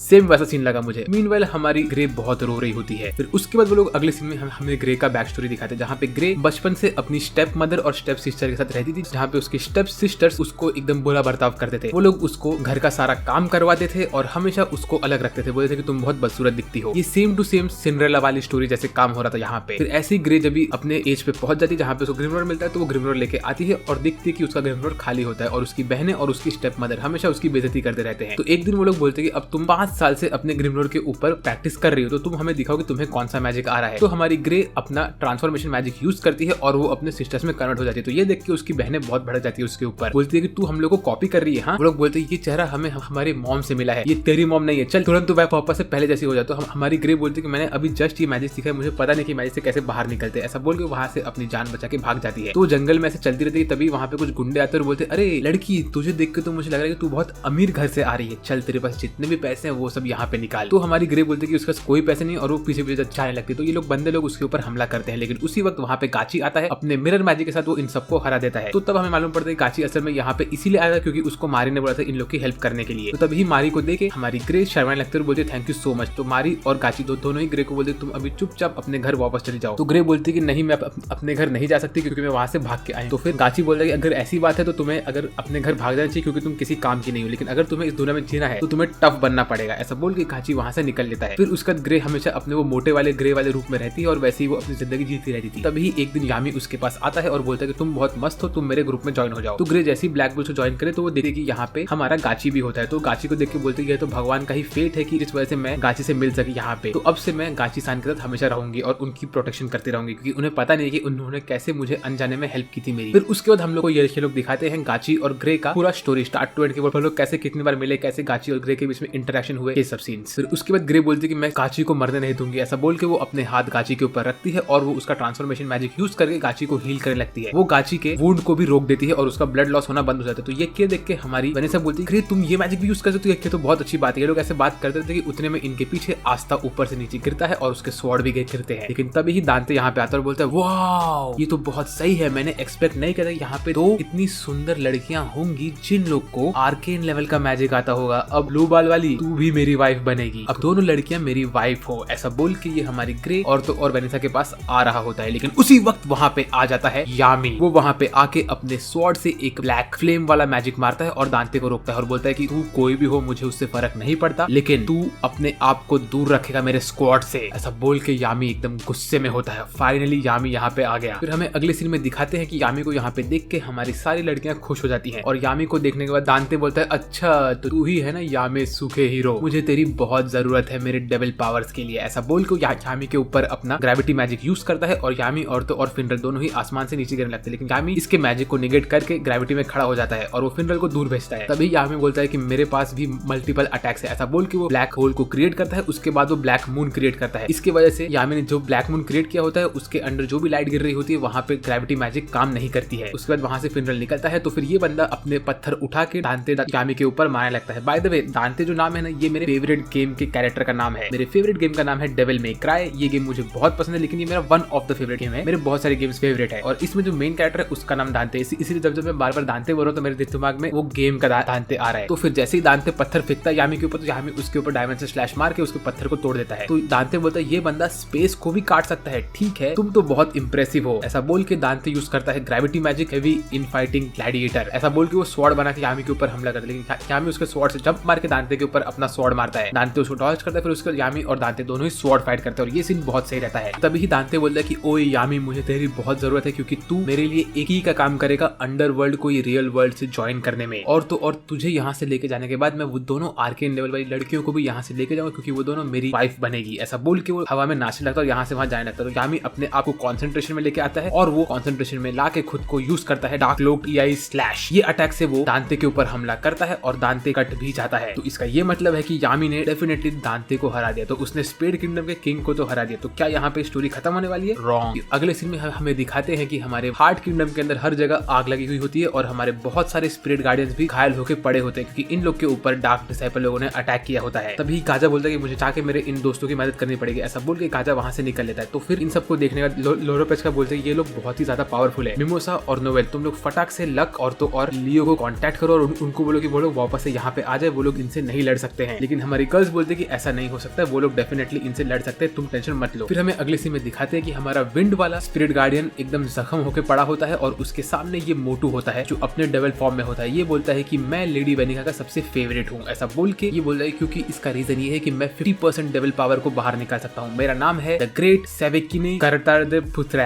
आई मीन इसका नाम बहुत खतरनाक था। मैं एक डार्क डिसाइपल हूँ, ऐसा बोलता है ये। और ये एक लड़की के ऊपर हमला करने आता है, लेकिन तभी लक वहाँ पे आता है और वो उस लड़की को बचा लेता है। उसका लक बोलता है कि ओए तुझे मुझसे लड़ना है ना। ऐसा बोल के लक तुरंत भाग के जाता है और हमारे ये मोटू के पेट में एक मुक्का मारता है, लेकिन इससे कुछ असर नहीं होता है क्योंकि मोटू का पेट उस वक्त पर्पल हो जाता है और तो और वो एकदम से सॉफ्ट हो जाता है। तो फिर मोटू बोलता है कि ओए छोटे बच्चे मुझे तू बहुत पसंद है क्योंकि तेरी स्पीड बहुत अच्छी है। ऐसा बोल के वो लक को एक मुक्का मारता है और लक पीछे उड़ जाता है। तो लक बोलता है अभी मुझे थंडरबोल्ट मैजिक यूज करना पड़ेगा। ऐसा बोल के लक थंडरबोल्ट मारता है बंदे के ऊपर, लेकिन इसका भी कुछ असर नहीं होता क्योंकि हमारा मोटू बोलता है कि उसके पास है लेवल 0 की ताकत और तो और वो अपने बॉडी को कभी भी टाइट और पतला कर सकता है खुद ब खुद। यही उसका स्किन मैजिक है। उसकी बॉडी सॉफ्ट हो सकती है और एकदम हार्ड भी हो सकती है। ऐसा बोल के वो लक के ऊपर मुक्का मारता है और लक के आंखों से और सर से खून निकल लगता है। लक एकदम से डैमेज हो चुका होता है यहाँ पे। फिर उसके बाद मोटू बोलता है कि मैं तो लड़ रहा हूँ मेरी लेडी वेनिका के लिए क्योंकि वो मेरे लिए सब कुछ है। लक बोलता है कि मैं लड़ रहा हूँ यहाँ पे बाकी लोग को तुमसे बचाने के लिए। फिर उसके बाद हमें अगले सीन में दिखाते हैं कि लक मिला होता है गाजा से एक रात के टाइम पर। उससे पूछते हैं कि तुम एकदम परफेक्ट वाला लाइटनिंग मैजिक कैसे यूज कर सकते हो, क्या तुम मुझे सिखाओगे वो प्लीज। तो फिर गाजा बोलता है कि उसको खुद को लाइटनिंग मैजिक सीखने में 2 साल लग गया, लेकिन तुम मेरे जैसा लाइटनिंग मैजिक मत सीखो, तुम सीखो इक्विपमेंट वाला परफेक्ट लाइटनिंग मैजिक क्योंकि वो तुम्हारे साथ बहुत अच्छा चलता है। तो लक बोलता है ठीक है। उसके बाद हमें दिखाते हैं अगले सीन में कि लक वापस से अपने लाइटनिंग मैजिक से हमला करता है इस मोटू के ऊपर, लेकिन ये मोटू की सॉफ्ट बॉडी उसके अटैक को रोक देती है। उसके बाद मोटू लक के ऊपर हमला करता है और लक का पैर का आर्मर वो तोड़ देता है। फिर उसके बाद मोटू अपने पेट में से बहुत सारे कैनन निकालता है और लक के ऊपर धड़ाधड़ हमला करना स्टार्ट करता है, लेकिन लक इन सब से बचता रहता है। उसके बाद लक मल्टीपल जोन्स बना के उसके ऊपर जंप मार के आता है मोटू के ऊपर और मोटू को एक जोर का मुक्का मारता है। तब मोटू बोलता है कि अरे इसने तो मुझे सिर्फ टच किया लेकिन मुझे इतना डैमेज कैसे हो गया। फिर तब मोटू बोलता है क्या इसका ये मतलब है कि ये लड़का मेरे खुद के स्किन चेंजिंग एबिलिटी से भी ज्यादा तेज हो रहा है, ऐसा कैसे हो रहा है। फिर ये बोल के हमारा मोटू खुद को पूरा पर्पल बना देता है और पर्पल बन के ये खुद को पर्पल हल्क समझने लगता है। वो बोलता है कि अब तो मुझे कुछ नहीं कर सकता, मेरी पूरी बॉडी एकदम पत्थर के जैसे हार्ड हो चुकी है। लेकिन तभी लक अपने पैर के पास मल्टीपल वर्ड वाले सर्कल्स बनाता है और उसके ऊपर बैठ के वो खुद के स्पीड को एनहांस करता रहता है। उसके बाद लक फटाक से इस सर्कल से निकलता है और वो धड़ाम करके ये मोटू के पेट को फाड़ के उसके आर पार निकल जाता है और ऐसे ही लक ने एक डार्क डिसाइपल को खत्म कर दिया होता है। फिर उसके बाद हमें अगले सीन में दिखाते हैं कि आस्था अपने डेविल फॉर्म के अंदर होता है और उसके साथ उसका डेविल बात कर रहा होता है। वो बोलता है कि मुझे बाहर आने दो आस्था, मुझे इन सबको मार देना है। ऐसा बोल के आस्था जब अपनी आंखें खोलता है तो वो देखता है कि उसकी बॉडी नहीं हिल रही होती है और उसके सामने उसको गाची की को भी महसूस होता है। तो वो बोलता है कि चलो ये ठीक है, गाची सान अभी भी जिंदा है। फिर वो देखता है कि यामी ने उसके आंखों के सामने दांते को काट दिया होता है। तो ये देख के आस्था खुश हो जाता है, बोलता है कि चलो ठीक है कि कम से कम यामी सान ने इसको काट तो दिया। लेकिन उसके बाद भी हमारा दांते ठीक हो जाता है। वो खड़ा होता है और बोलता है कि अभी मुझे मेरा ये वाला मैजिक यूज करना पड़ेगा। ऐसा बोल के वो खड़ा होता है और उसके आसपास एक और आर्मर बन जाता है और उसकी बॉडी वापस से हील होने लगती है और इसी वक्त उसके पेट पे एक नया सर्कल और क्रॉस वाला सिंबल बन जाता है। फिर वो बोलता है कि एनवी, रेज एंड हेट्रेड ये सारी चीजें इनफ नहीं होती है मेरे भाई, तुमने बहुत अच्छा काम किया है यामी सुकेहीरो, लेकिन मैं असल में मेरे पहले बहुत बोर हो चुका था। मैंने हर एक चीज करी थी, लोगों को मारा था, लोगों के साथ टाइम स्पेंड किया था, लोगों से प्रेस पाए थे, शादी की, लोगों को मारा, हर एक चीज किया, मेरे अंदर मेलिस भर चुका था, लेकिन मैंने कभी इतना मजा नहीं पाया जितना मैंने आज पाया तुमसे फाइट करके यामी। तो अब मैं तुम्हें मेरी असली ताकत दिखाऊंगा। फिर यामी बोलता है अरे भाई तू ये सब बकवास करना बंद कर और मुझे ये बता कि तूने मुझे क्यों बोला कि मैं तेरा की हूँ अंडरवर्ल्ड को ज्वाइन करने में। तो बोलता है असल में तुम मुझे इसलिए काम आओगे क्योंकि मैं तुम्हारी मैजिक को यूज करके ट्री ऑफ क्विलिफ को खोलने वाला हूँ। उसको खोलने के लिए मुझे तुम्हारा डार्क मैजिक लगेगा और तो और मुझे लगेगा द वर्ल्ड ट्री मैजिक। तो इसीलिए हमने पहले ही वेंजेंस को तो किडनैप कर लिया है, अब हम आए हैं तुम्हें किडनैप करने के लिए। तो ये सुन के यामी बोलता है कि अच्छा तो इसे वेंजेंस के बारे में पता है, अब मुझे थोड़ा सोच समझ के इस पे हमला करना पड़ेगा। फिर वो बोलता है कि अच्छा मुझे बताओ जब तुम्हें ट्री को लेके आओगे तो क्या होगा। तो वो बोलता है जैसे ये ट्री बन जाएगा तो वो एक और बन जाएगा दूसरे वर्ल्ड के लोगों को यहाँ पे आने के लिए। तो उस दूसरे वर्ल्ड के डेविल्स यहाँ पे एंट्री लेंगे और यहाँ पे आने के बाद वो लोग इतना तकलीफ पहुंचाएंगे यहाँ के लोगों को और खत्म कर देंगे। फिर यहाँ पे सिर्फ स्ट्रॉन्ग लोग रहेंगे और डेविल्स ही रहेंगे यहाँ पे। वो एक परफेक्ट दुनिया बन जाएगी, है ना यामी सुकेहीरो। तो यामी बोलता है हाँ जो भी तू बोल रहा है सब सही है, लेकिन मुझे फटाक से तेरा को यहाँ पे खत्म करना पड़ेगा, समझा ना। तभी हमें दिखाते हैं अगले सीन में हमारी चामी मोटी होके अपने कॉटन के ऊपर बैठ के भाग रही होती है और बोल रही होती है कि तुम मेरे हार्ट किंगडम के खाने को डिस्ट्रॉय नहीं कर सकते हो, तुम जो भी हो मैं तुम्हें रोकने वाली हूँ। ऐसा बोल के चामी भागते रहते और वो देखते कि उसके सामने हर जगह आग लगी हुई होती है और यहाँ पे एक बाल वाली डीमन पोजेस्ड लड़की होती है जो हर जगह आग लगा रही होती है अपने बालों से। वो बोलते तुम लोग देखो तुम लोग कितने लकी हो कि तुम खत्म होने से पहले मेरी ब्यूटी को देख सकते हो। यहाँ पे हमें देखने मिलता है कि हमारा प्लांट वाला स्पिरिट गार्डियन भी एकदम से घायल हो चुका होता है। तभी चामी यहाँ पे आती है और बोलती है कि तू ये सब क्या कर रही है, तूने यहाँ के सारे खाने को डिस्ट्रॉय कर दिया, अब मैं तुझे यहाँ से नहीं निकलने दूंगी। ऐसा बोल के वो अपने बड़े से शीप को समन करती है और वो ये बाल वाली बंदी के ऊपर हमला करती है। उसका शीप बाल वाली बंदी के बालों पे हमला करता है और बाल वाली बंदी अपने बालों से शीप के ऊपर हमला करते हैं और इन दोनों के अटैक एक दूसरे के आर पार जाते रहते हैं। तो ये देख के हमारी बाल वाली बंदी बोलती है कि देखो हम दोनों तो एकदम से एक बराबर है, लेकिन हम में कुछ डिफरेंस है। पहला कि मैं तुमसे लाख गुना ज्यादा ब्यूटीफुल हूँ और सब लोग मेरे प्यार में पागल है। दूसरा कि मेरा मैजिक जो है वो तुम्हारे मैजिक के आर पार जा सकता है और तुम्हारा मैजिक मेरे मैजिक के आर पार जा सकता है, लेकिन मेरा मैजिक मेरे को प्रोटेक्ट भी कर सकता है, लेकिन तुम्हारा तुम्हें प्रोटेक्ट नहीं कर सकता है। ऐसा बोल के वो अपने आसपास शील्ड बनाती है अपने बाल से और हमारी चामी के ऊपर हमला करने लगती है और चामी को डिस्ट्रॉय करने लगती है। चामी की हालत बहुत बुरी हो चुकी होती है, उसके पूरे बॉडी के मोटापे के ऊपर भी ये बंदी का हमला होता रहता है और तभी चामी का शीप गायब होने लगता है। फिर उसके बाद वो खड़ी होकर बोलती है कि देखो इस दुनिया में ब्यूटीफुल बनने के लिए तुम्हें खाना खाने की जरूरत नहीं है, तुम्हें जिस चीज की जरूरत है उसका नाम है न्यूट्रिशन। ऐसा बोल के वो अपने गले में एक सुई मारती है और ये सुई मारने से उसके बॉडी को सब इसेंशियल न्यूट्रिशन मिल जाता है और बोलती है कि तुम तो एकदम मोटी हो, अब मैं तुम्हें खत्म कर दूंगी। ऐसा बोल के वो हमारी चामी को अपने बालों में बंद कर देती है, लेकिन तभी चामी अपने डॉग फॉर्म से कन्वर्ट होकर अपने अडल्ट ह्यूमन फॉर्म में आती है और वो एकदम गुस्से में होती है और उसके साथ ही साथ उसने लेके आया होता है अपने वुल्फ को। वो बोलती है कि ब्यूटीफुल बनने के लिए तुम्हें न्यूट्रिशन नहीं, तुम्हें बैलेंस्ड डाइट की जरूरत है। ऐसा बोल के वो अपना फूड मैजिक यूज करती है, ग्लिटन्स बैंक्वेट। ऐसा करके वो हमला करती है हमारी बाल वाली बंदी के ऊपर और उसके ऊपर वो बहुत सारे कांटे और चम्मच से मारने लगती है उसे और फिर बोलती है कि अभी मैं तुम्हें कुक करूंगी। ऐसा बोल के वो हमारी ये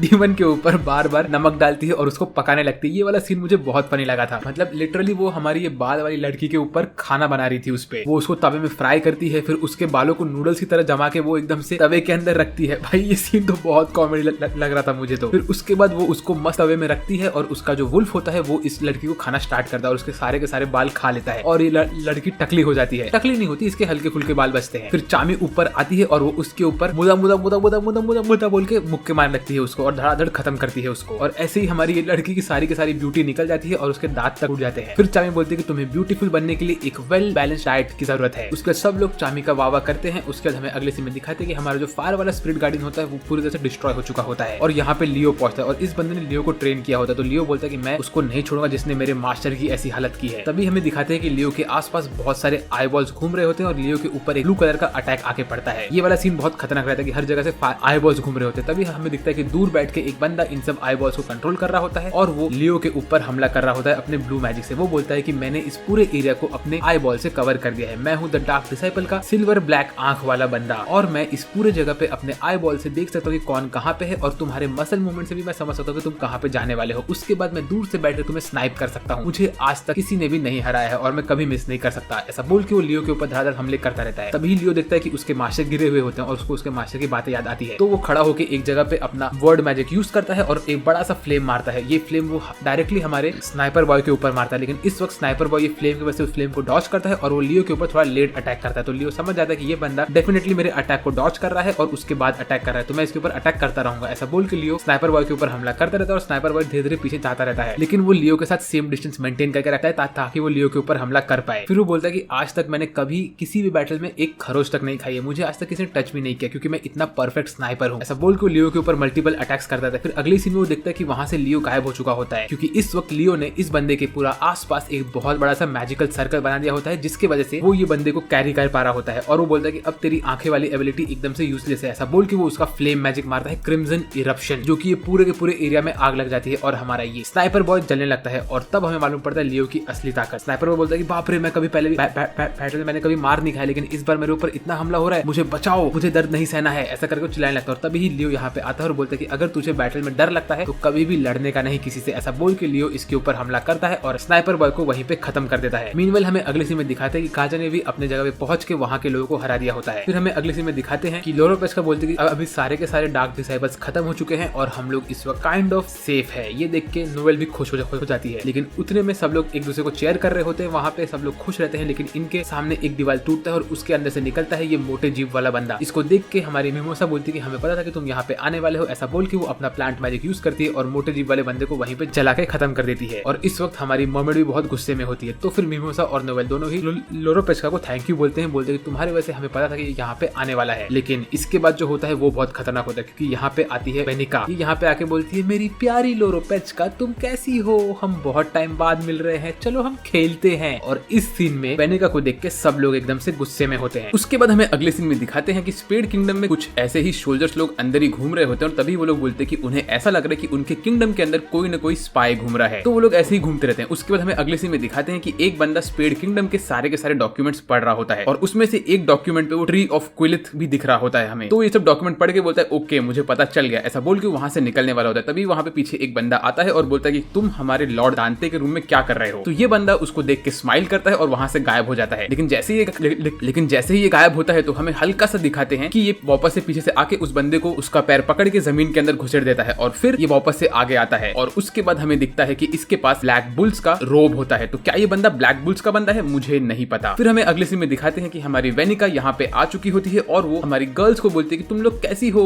तुम लोग को टेंशन लेने की कोई जरूरत नहीं है, मैं यहाँ पे बस तुमसे मिलने आई हूँ क्योंकि मुझे मैजिकुला ने बोला कि मैं तुमसे आके मजे कर सकती हूँ। तो फिर हमारी गर्ल्स बोलती है कि हमने तुम्हारे सारे के सारे आदमियों को मार दिया है तो तुम अभी सरेंडर कर दो तो हम तुम्हें छोड़ देंगे। लेकिन तभी वेनिका बोलती है कि तुमने मेरे आदमियों को मार दिया, ये तुम क्या बात कर रहे हो। जैसे वो ऐसा बोलती है तो ये हमारा लंबे जीव वाला आदमी वापस से खड़ा हो जाता है और तभी वो बोलती है कि असल में मैंने मेरे सारे के सारे आदमियों को ये पावर दी है कि वो लोग मर नहीं सकते जब तक मैं नहीं मरती हूँ, तो तुम लोग को टेंशन लेने की कोई जरूरत नहीं, ये लोग इतने आसानी से नहीं मरने वाले हैं, ऐसा बोलती है वो उन लोग को। और फिर उसके बाद हमें अगले सीन में दिखाते हैं कि सारे के सारे लोग वापस जिंदा हो चुके हैं जो भी लोग वेनिका के अंडर काम करते थे और ये जीव वाला आदमी तो बहुत खतरनाक दिखता है भाई। फिर इन सबको देख के हमारे हीरोज भी खुश हो जाते हैं और बोलते हैं कि अभी हम फाइट कंटिन्यू करने वाले हैं, ऐसा बोल के वो लोग लड़ने के लिए रेडी होते हैं। तभी हमें दिखाते हैं कि हमारी लोरोपेचका भी अपने क्वीन वाले फॉर्म में आ जाती है और हमारी मिमोसा और नोवेल ये दोनों भी रेडी होते हैं लड़ने के लिए। नोवेल अपने वैल्करी आर्मर में आ जाती है और मिमोसा भी अपने ग्रिम रोर को ऑन कर देती है। उसके बाद नोवेल यूज करती है अपना सी ड्रैगन्स रोर, लेकिन तभी ही हमारी वेनिका यूज करती है ब्लड वाला डीमन जो नोवेल के अटैक को ऐसे ही खा लेता है और ये जीव वाला मॉन्स्टर हमारी मिमोसा को पकड़ के चाट रहा होता है। भाई ये बंदा बहुत खतरनाक है यार, ये ऐसा क्यों कर रहा है। तो मिमोसा अपने आप को बचाने के लिए इसके ऊपर अपना प्लांट मैजिक यूज करती है और बोलती है कि नोवेल तुम क्वीन का ध्यान दो ताकि तुम लोग मिलकर वेनिका को हरा सको। तभी नोवेल और हमारी उंडिन दोनों ही अपना वाटर मैजिक यूज करके वेनिका के ऊपर हमला करते हैं, लेकिन वेनिका अपने ब्लड डीमन से इन सबको रोकती रहती है। और तभी नोवेल बोलती है कि लोरोपेचका ने हमसे सही कहा था कि इस बंदी के पास ब्लड मैजिक है और तो और कर्स वार्डिंग मैजिक है और ये कर्स वार्डिंग मैजिक की वजह से ही इसके जो भी आदमी लोग हैं वो लोग खत्म नहीं होते हैं। फिर उसके बाद हमें अगले सीन में इन लोग का एक हल्का सा फ्लैशबैक दिखाते हैं जहाँ पे हमारी लोरोपेचका पता नहीं क्यों नींद में बैठी होती है। तो नोवेल उसको बोलती है तुम क्या कर रही हो, तो लोरोपेचका बोलती है कि नहीं मैं कोई चीज चेक कर रही थी। उसके बाद वो लोग ऐसे डिस्कशन करते हैं और तभी लोरोपेचका इनको एक एक करके सारे के सारे डार्क ट्रायड के लोगों के बारे में बताती है और बोलती है कि अगर हमें जीतना है तो हमें ये प्लान यूज करना पड़ेगा। अब इनका ये प्लान क्या है वो हमें आगे मालूम पड़ने वाला है। फिर उसके बाद हमें लोरोपेचका का एक और बैक स्टोरी दिखाते हैं जहाँ पे वो अपने पहले वाले टाइम में लाइब्रेरी में बैठ के सारे के सारे बुक्स पढ़ रही होती है और उससे सबका सब नॉलेज मिलता रहता है। वहीं उसको मालूम पड़ा था ट्री ऑफ क्विलिफ के बारे में और तो और ये डार्क ट्रायड के लोग क्या करना चाहते हैं उसके बारे में। और हमें एक चीज और मालूम पड़ी कि जितनी भी क्वींस थी यहाँ पे इस किंगडम की वो सब लोग अपने खत्म होने के बाद अपनी सारी की सारी नॉलेज अपने नेक्स्ट वाली क्वीन के अंदर भर के जाते थे और यहीं पे वो लाइब्रेरी में सारा का सारा नॉलेज रहता था। फिर तभी ही वेनिका बोलती है कि अभी हम लोगों को वर्ल्ड ट्री मैजिक वाला बंदा और तो और ये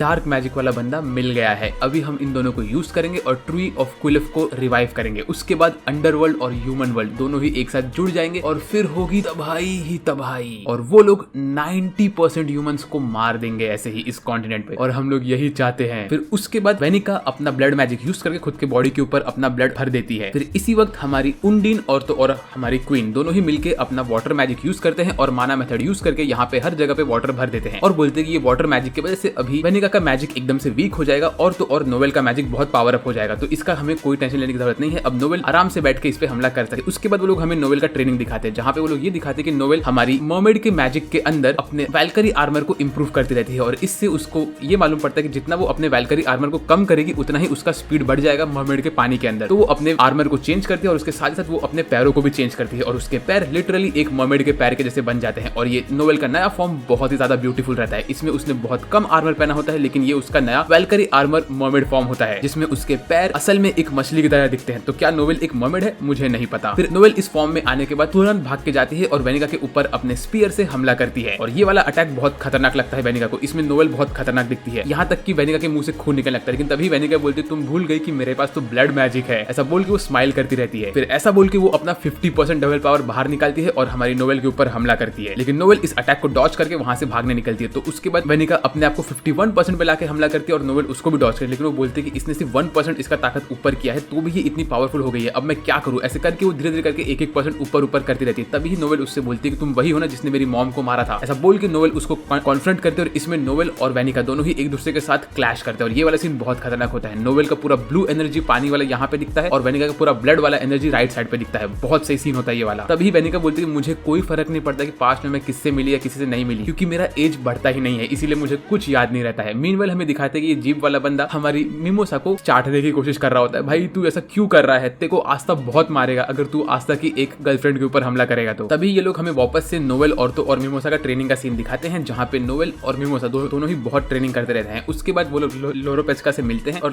लोरोपेचका उनको बोलते हैं कि क्या मैं तुम लोग से थोड़ा सच में बात कर सकती हूँ। तो ये लोग बोलते हैं कि हाँ बोलिए। तो लोरोपेचका उनको देख के बोलते हैं कि देखो भले ही मैं क्वीन हूँ और मेरे अंदर बहुत सारा माना है, लेकिन मुझे ये लगता है कि मैं किसी काम की नहीं हूँ, क्योंकि मैं पहले ही एक बार वेनिका से हार चुकी हूँ और मैं बहुत क्लमजी हूँ, मैं हमेशा गिरती रहती हूँ। तो मुझे ये नहीं लगता कि मुझे इस कंट्री की क्वीन बन के रहना चाहिए, क्योंकि मैं बहुत वीक समझती हूँ अपने आप को, और इसी वजह से मुझे लास्ट टाइम वेनिका ने एक कर्स लगा दिया था। वेल भले ही मैं एक क्वीन हूँ और मुझे इस कंट्री के सामने एकदम स्ट्रॉन्ग बन के रहना है, लेकिन मैं अगर तुमसे सच कहूँ तो मुझे मरना नहीं है, मुझे बिल्कुल नहीं मरना है, मैं जीना चाहती हूँ। ऐसा बोल के हमारी क्वीन बहुत रोती है और ये सीन देख के तो भाई मेरा दिल सही में टूट गया, क्योंकि क्वीन जो हमेशा इतनी हंसती रहती थी और हमेशा इन लोग को मोटिवेट करती थी, आज वो फर्स्ट टाइम टूट के रो रही थी, बोल रही थी कि मुझे नहीं मरना है, मुझे जिंदा रहना है, मुझे मेरी जिंदगी और जीना है। और ये सीन देख के तो हमारा गाजा पीछे खड़ा होता है, लेकिन वो कुछ रिएक्ट नहीं करता है। बट हमारी नोवेल और मिमोसा ये लोग जाती है और क्वीन को पकड़े बोलती है कि तुम रो रही हो, इसमें कोई बुरी बात नहीं है, तुम हमारी दोस्त हो, तुम हमारे सामने हमें सब कुछ बता सकती हो और हम चाहे कुछ भी हो जाए तुम्हें नहीं मरने देंगे। और ये सीन बहुत ही ज्यादा इमोशनल होता है, मुझे ये सीन बहुत पसंद आया। लेकिन इस सीन का एंडिंग बहुत सही था, ये तीनों लोग एक दूसरे को हक कर रहे थे और हमारी क्वीन फिर भी पता नहीं कैसे स्लिप होकर गिर गई। उसके बाद हमें अगले सीन में दिखाते हैं कि वेनिका अपने पावर को और अप करती है, वो 66%, 67% ऐसे कर करके वो बढ़ती रहती है और उसकी पूरी बॉडी में से ब्लड ही ब्लड निकल रहा होता है, उसके पास ब्लड के वेब बन गए होते हैं। उसके बाद वेनिका बोलती है कि अब मैं तुम्हें खत्म करने वाली हूँ, ऐसा बोल के वो 70% पावर अप करती है। और तभी नोवेल बोलती है यस, इसी चीज का तो हम लोग वेट कर रहे थे कि जैसे ही वेनिका अपने पूरे पावर को बाहर निकालेगी और उसका सारा का सारा ब्लड मैजिक एक साथ यूज हो जाएगा, तब उसे उसका डेविल पावर को बाहर निकालना पड़ेगा। और एक बार उसका डेविल बाहर आ गया तो हमारे पास हमारा गोल्डन अपॉर्चुनिटी होगा, हम वहां पे हमारा ट्रम्प कार्ड यूज करेंगे हमारे आर्केन मेज को, जो कि है नेरो। और उसी वक्त नेरो फील्ड में से उड़ते उड़ते आती है, पानी के अंदर घुसती है और डायरेक्टली घुस के वो अपने आर्केन मैजिक से भागती रहती है अंदर, और वो पहुंच जाती है वेनिका के पास और वहां पहुंच के वो यूज करती है माना method, ceiling magic, eternal prison, और ये अटैक से वो ऑन द स्पॉट प्रिजन के अंदर रोक देती है वेनिका को। तो क्या अभी वेनिका हार चुकी है, ये सब हम जानेंगे आगे। Well by the way guys, अभी जब मैं ये वीडियो रिकॉर्ड कर रहा हूं तो इस वक्त मैंने नोटिस कर लिया कि हमारे चैनल ने 100K सब्सक्राइबर्स कंप्लीट कर लिए हैं। तो इसके लिए मैं आप सब लोग को तहे दिल से थैंक यू बोलना चाहता हूं। और आज जब ये वीडियो लाइव जाएगा तो इसके साथ ही साथ मैं कोशिश करूंगा कि मैं आज रात को एक लाइव स्ट्रीम कर सकूं, जहां पे मैं आप लोग के साथ Q&A का सेशन अटेंड करूंगा। तो आप लोग मुझे आपके क्वेश्चंस पूछ सकते हो और मैं उन सब का आंसर देने की कोशिश करूंगा। वेल मैं दिल से आप लोग को थैंक यू बोलता हूं, क्योंकि ये मेरा एक सपना था जो कि आज आप लोगों ने मेरे लिए पूरा करके दे दिया है। तो आप लोग को तहे दिल से थैंक यू। वेल अभी वापस से बढ़ते हैं हमारे वीडियो की तरफ। बाय द वे गाइस, आप लोग मेरा डिस्कॉर्ड का लिंक डिस्क्रिप्शन में से देख सकते हो और वहां पे मैंने मेरे इंस्टाग्राम का लिंक भी रखा हुआ है, तो आप लोग वहां से मुझे मेरे इंस्टाग्राम पे फॉलो कर सकते हो और तो मेरे डिस्कॉर्ड को ज्वाइन भी कर सकते हो। थैंक्स,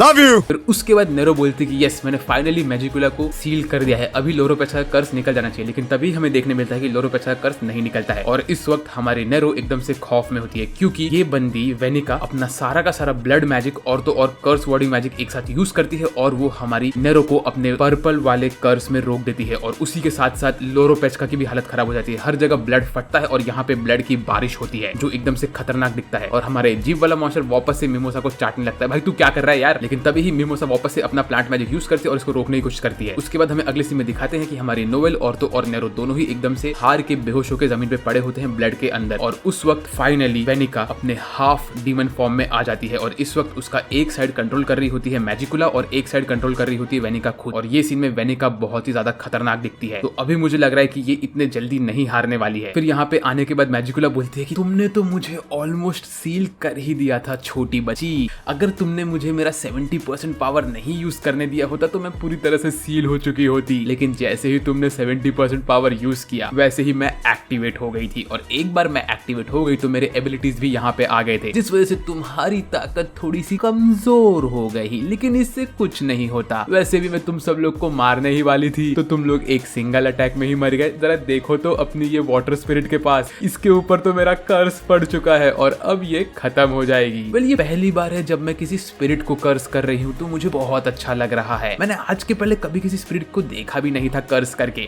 तो ऐसा होता है स्पिरिट्स के साथ जब मैं उन पे अपना कर्स डालती हूँ। आज मुझे नई चीज मालूम पड़ी है, ऐसा ये सब मैजिकुला बोलती है। और तभी ही हमारी वेनिका बोलती कि ओए मैजिकुला, तू इतने जल्दी बाहर क्यों आ गई, मैं अभी भी लोरोपेचा के साथ खेल रही थी, तो मुझे तो उसके साथ खेलने दे और रुक जा। लेकिन तभी मैजिकुला बोलती कि अगर मैं बाहर नहीं आती तो तुम अब तक खत्म हो गई होती और तुम्हारे साथ साथ मेरा भी सेम हाल हो गया होता। लेकिन ये सब चीज जब हमारी क्वीन देख रही होती है तो उसको बहुत पेन होता है, क्योंकि उंडीन जो कि हमारी वाटर स्पिरिट होती है, वो बचपन से हमारी क्वीन के साथ होती है। उसने हमारी क्वीन को एक मदर की तरह संभाल के रखा होता है। तो क्वीन को ऐसा लगता है कि जैसे कि उसकी मॉम खत्म हो रही है और क्वीन एकदम दुख में आ जाती है। हमेशा से लोरोपेट्स का क्वीन के साथ ट्रेनिंग में हेल्प करती थी, उसको पढ़ाती थी और बचपन से ही उसके साथ रही है। तो जैसे ही वो देखती है कि उंडीन खत्म हो रही है तो क्वीन एकदम से दर्द में आती है, लेकिन उसे और दर्द होता है क्योंकि यहाँ पे मैजिकुला भी चल चल के क्वीन के पास आती है। तो वो बोलती है कि मैं तुम्हारे पास आ रही हूँ, इसीलिए तुम्हारा पेन और बढ़ रहा है क्योंकि मेरा कर्ज और फटाफट एक्टिवेट हो रहा है। लेकिन हमारी क्वीन खुद का परवाह करते बिना जाती है उंडीन के पास और उसको पकड़ के रोने लगती है। और फिर तभी ही हमारी वेनिका और तो और मैजिकुला दोनों ही अपने ब्लड मैजिक को एक साथ यूज करते हैं और बोलते हैं अब सब खत्म हो गया, हमें तुम्हें खत्म करना ही पड़ेगा। लेकिन उसी वक्त हमारी नोवेल वापस से खड़ी होती है और बोलती है कि नहीं, मैं तुम्हें मेरी दोस्त के ऊपर हमला नहीं करने दूंगी, चाहे कुछ भी हो जाए, मैं तुम्हें लोरोपेट्रा के ऊपर अपना मैजिक अटैक नहीं यूज कर दूंगी। ऐसा बोल के नोवेल अटैक करने जाती है इसके ऊपर, लेकिन ये बंदी नोवेल के ऊपर वापस से ब्लड मैजिक मारती है और नोवेल को डिस्ट्रॉय कर देती है। तभी मिमोसा अपने मैजिक से नोवेल को बचाने जाती है, लेकिन ये चाटने वाला बंदा वापस से मिमोसा के ऊपर हमला करता है, बोलता है नहीं नहीं नहीं, तुम मेरे से सिवा और किसी के पास नहीं जाओगी। और उसी वक्त नोवेल अपने आप को और पावर अप करती है और अपने गॉड स्पीड में भाग के जाके वेनिका को भोग देती है अपने स्पीयर से। और ये सीन बहुत खतरनाक होता है। यहाँ पे वेनिका खुद शॉक होती है कि इतना फास्ट इसने कैसे मुझ पे अटैक किया। और उसी वक्त नोवेल पॉइंट ब्लैंक रेंज पे अपना सी ड्रैगन रोर मारती है। तो वेनिका उसको रोकने के लिए अपने रेड बीच को समन करती है, लेकिन ये सीन के बाद हर जगह बारिश होने लगती है और हमारे सारे हीरोज देखते हैं कि हमारी नोवेल पूरी तरह से हार चुकी होती है और वो डिस्ट्रॉय होकर गिर जाती है नीचे। और तभी ही ये वेनिका बोलती है कि देखा, तुम्हारे अटैक का मुझ पे कोई असर नहीं। व्हाट, ये क्या हो रहा है, मेरे मुंह से खून कैसे निकल रहा है। और तब वो बोलती है अच्छा तुम्हारा नाम क्या था वापस से। तो हमारी नोवेल बोलती है नोवेल सिल्वा और मैं एक रॉयल्टी हूँ क्लोवर किंगडम की ब्लैक बुल्स गैंग की। तो बोलती है ओ तुमसे मिलके मुझे अच्छा लगा। फिर उसके बाद हमें अगले सीन में दिखाते हैं कि यहाँ पे यामी और तो और दांते लगातार लड़ रहे होते हैं और आस्ता जमीन के ऊपर गिरा हुआ होता है। यामी अपने स्वॉर्ड से दांते के ऊपर हमला करता रहता है और उसको मल्टीपल टाइम्स काटता रहता है। यहाँ पे हमें इतना तो समझ है कि यामी के अंदर बहुत पावर है कि वो दांते के 70 से 80% वाले डबल फॉर्म में भी उसे हरा सकता है। तो यामी लिटरली बैडएस है, लेकिन ये बंदा अपने आप को मल्टीपल टाइम्स हील करता रहता है क्योंकि उसका स्किन मैजिक इतना पावरफुल है। और वो बोलता है यामी सुके हीरो, अब मैं तुम्हें मेरी असली ताकत दिखाऊंगा। एक ऐसा इंसान जिसको डेविल की ताकत हो, तुम्हें मैं उसकी असली ताकत दिखाता हूँ। ऐसा बोल के वो रेडी होता है यामी के ऊपर हमला करने के लिए। लेकिन उसी वक्त हमारा फिनरल कोशिश करता है कि वो यामी की मदद कर सके, लेकिन उसकी बॉडी नहीं हिलती है। वो बोलता है कि मैं यहाँ पे कुछ भी नहीं कर सकता हूँ और मैं कैप्टन यामी की हेल्प कर ही नहीं पाऊंगा, मुझे इतना यूजलेस पहले कभी फील नहीं हुआ। हमारे सारे के सारे हीरोज वहाँ पे बैठे होते हैं और वो यामी की मदद करने की सोचते हैं, लेकिन वो लोग कुछ नहीं कर पाते हैं। और तभी ही दांते बोलता है डेविल पावर 80% अनलीश्ड। जैसे ही वो ऐसा बोलता है उसकी पूरी बॉडी चेंज होने लगती है और इस वक्त दांते एक प्रॉपर डेविल जैसा दिखता है। उसके बॉडी के ऊपर मल्टीपल सर्कल्स होते हैं और वो एकदम खतरनाक होता है। ये देख के तो यामी खुद बोलता है कि ये बंदा अभी मेरे किसी भी अटैक को आराम से रोक सकता है, मैं अब कुछ नहीं कर सकता हूँ इसके अगेंस्ट। फिर उसके बाद दांते हमें थोड़ा सा नॉलेज देता है, बोलता है कि देखो अब तक हमारा वर्ल्ड अंडरवर्ल्ड से कनेक्ट नहीं हुआ है, इसीलिए बेस्ट हम लोग सिर्फ 80% डेविल पावर को ही बाहर निकाल सकते हैं। लेकिन जैसे ही डेविल वर्ल्ड अंडरवर्ल्ड हमारे ह्यूमन वर्ल्ड से कनेक्ट हो जाएगा तो हम लोग पूरा 100% डेविल पावर को बाहर निकाल सकेंगे। और एक बार वो हो गया तो मेरा डेविल जैसे ही बाहर आएगा तो हम आराम से इस दुनिया को खत्म कर देंगे। ऐसा बोल के वो यूज करता है ग्रेविटी मैजिक, ग्रेविटी सिंगुलैरिटी। और ये अटैक वो जैसे ही यामी के ऊपर छोड़ता है, ये अटैक इतना खतरनाक होता है कि वो पूरे जमीन को डिस्ट्रॉय कर करके पीछे से मल्टीपल पहाड़ों को तोड़ के निकलता है। और यामी बोलता है कि अगर ये अटैक मुझे लग गया होता तो मैं खत्म हो गया होता। तभी यामी जंप मारता है और अपना डार्क क्लोक डायमेंशन स्लैश मारता है इसके ऊपर, लेकिन ये अटैक का भी कोई असर नहीं होता है क्योंकि दांते ने अपने सामने एक ऐसा ब्लैक ऑर्ब बना के रखा होता है जो कि सारे के सारे मैजिक अटैक को अपने अंदर खींच रहा होता है। उसके बाद यामी दांते के अटैक को डॉच कर करके भाग रहा होता है और सोचता है कि अगर मैंने मेरा ब्लैक मून इसके ऊपर यूज किया तो ये बंदा मेरे ब्लैक मून को खा लेगा और मुझे मेरे ब्लैक मून को लूज नहीं करना है। और दांते इसी चीज का फायदा उठा के यामी के ऊपर मल्टीपल अटैक्स करता था। यामी उन सारे अटैक्स को डॉच करने की कोशिश करता है, लेकिन उसी वक्त दांते यामी के ऊपर 1000 किलो का पत्थर गिरा देता है और ये देख के सबको लगता है कि यामी खत्म हो गया। सब हम हमारे ब्लैक बुल्स के लोग चिल्लाते हैं नहीं यामी सान आपके साथ कैसा हो गया ये सब। और इस वक्त आस्था अपने आप को बहुत गाली दे रहा होता है, वो बोल रहा होता है कि मैं कितना निकम्मा हूँ, मैं क्या कर रहा हूँ। लेकिन उसी वक्त यामी बाहर आता है और बोलता है कि इस वक्त इसी जगह पे I am going to surpass my limits, और अगर मैंने ऐसा नहीं किया तो मैं कैसे अपने आप को ब्लैक बुल्स का कैप्टन बुला सकूंगा। मेरे स्क्वाड के सामने अगर मैं हार गया तो मैं कैप्टन बुलाने के लायक नहीं हूँ। और इस सीन में भाई यामी जो दिखता है प्रॉपर बैड एस दिखता है यामी। तभी यामी यूज करता है माना जोन, और वो भी कंडेंस्ड माना जोन यूज करता है अपने हाथ के अंदर और उसको और कंडेंस करता है। और उसके साथ साथ वो एक सिंगल पॉइंट पे कॉन्सेंट्रेट करके दांते के ऊपर अटैक करने के लिए आता है और दांते हंसता रहता है। लेकिन यामी यूज करता है उसका डार्क मैजिक और यूज करता है डेथ थ्रस्ट। ये अटैक इतना खतरनाक होता है कि इससे दांते की पूरी बॉडी उड़ जाती है, सिर्फ उसके हाथ और सर लगा रहता है, उसके बीच का पूरा बॉडी गायब हो चुका होता है। ये अटैक देख के तो जो मुझे सेटिस्फैक्शन मिला मैं आप लोग को क्या बताऊं। यामी लिटरली बैड एस कैरेक्टर है और वो डिजर्व करता है कैप्टन बनने का। ये अटैक इतना खतरनाक था कि भाई दांते खुद सोचा था कि ये तो एकदम इम्पॉसिबल चीज हो गई है, इस ह्यूमन ने मुझे इतना खतरनाक अटैक कैसे मारा। मैंने आज तक कभी नहीं सोचा था कि कोई ह्यूमन मेरे लेवल पे आ सकता है, लेकिन ये आ चुका है। ऐसा बोल के दांते वापस से स्माइल करता है, उसकी बॉडी वापस से फटाफट रीजनरेट करने लगती है और ये रीजनरेशन का सीन एकदम से स्कैरी होता है। और उसके बाद दांते अपना प्रॉपर डेविल फॉर्म बाहर निकालता है और इस सीन में दांते बहुत खतरनाक दिखता है। ये एकदम से ब्लैक हल्क की तरह दिखता है। और फिर दांते धड़ाधड़ हमला करना स्टार्ट करता है। यामी इसके अटैक को डॉज करता है और डेथ थ्रश पे डेथ थ्रश मारता रहता है। वो दांते की बॉडी को तोड़ता रहता है मल्टीपल टाइम्स, लेकिन दांते अपने आप को रीजनरेट करता है और बोलता है कि तुम्हें पता है ह्यूमन वर्ल्ड एकदम से अनफेयर है, तुम मुझसे बहुत ज्यादा स्ट्रांग होते अगर मेरे पास डेविल की ताकत नहीं होती, लेकिन इस वक्त मेरे पास डेविल की ताकत है, इसीलिए तुम मेरा कुछ नहीं बिगाड़ सकते हो और इसी अनफेयरनेस की वजह से तुम कुछ नहीं कर सकते। उसके बाद दांते अपना ग्रेविटी अटैक यूज करके यामी के ऊपर मल्टीपल पत्थर फेंकता रहता है। यामी उसको डॉज करता है और तभी ही दांते अपना हाथ मार के यामी का पेट हल्का सा फाड़ देता है। ये सीन देख के तो भाई मुझे लगा कि यामी अब जाने वाला है, लेकिन यामी इसके बाद भी इसके मल्टीपल अटैक डॉज करके डेथ थ्रस्ट पे डेथ थ्रस्ट मारता रहता है और दांते सिर्फ अपना मुंह चाटता रहता है। और आस्था खुद को बहुत गाली दे रहा होता है, कोस रहा होता है, बोल रहा होता है कि ये सब मैं क्या कर रहा हूँ, मैं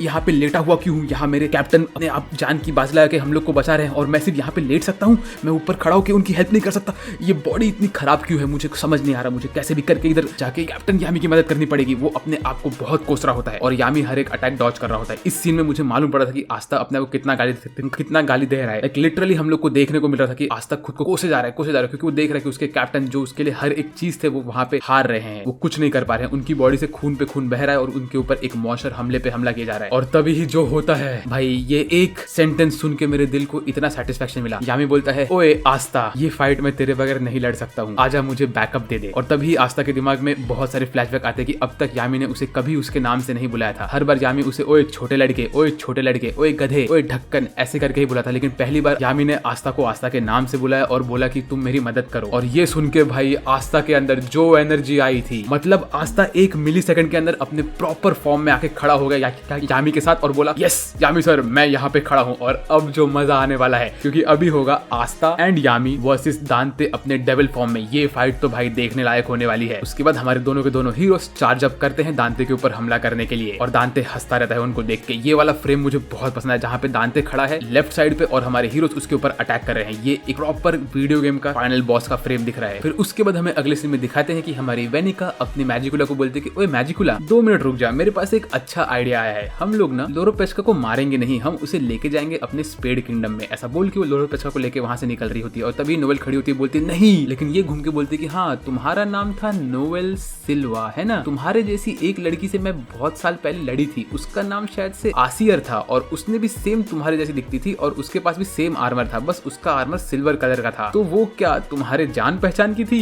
बट फर्क नहीं पड़ता है, वो तो मुझे देख के अपने आप को खो चुकी थी और वो मेरे ऊपर मल्टीपल अटैक्स करने लगी जब मैंने एक छोटी बच्ची के ऊपर हमला किया। तो मैं ये सोच रही हूँ कि अगर मैं लोरोपेस्का को हॉस्टेज ले लूं तो क्या तुम भी मेरे साथ खेलने आओगी नोवेल बेटी?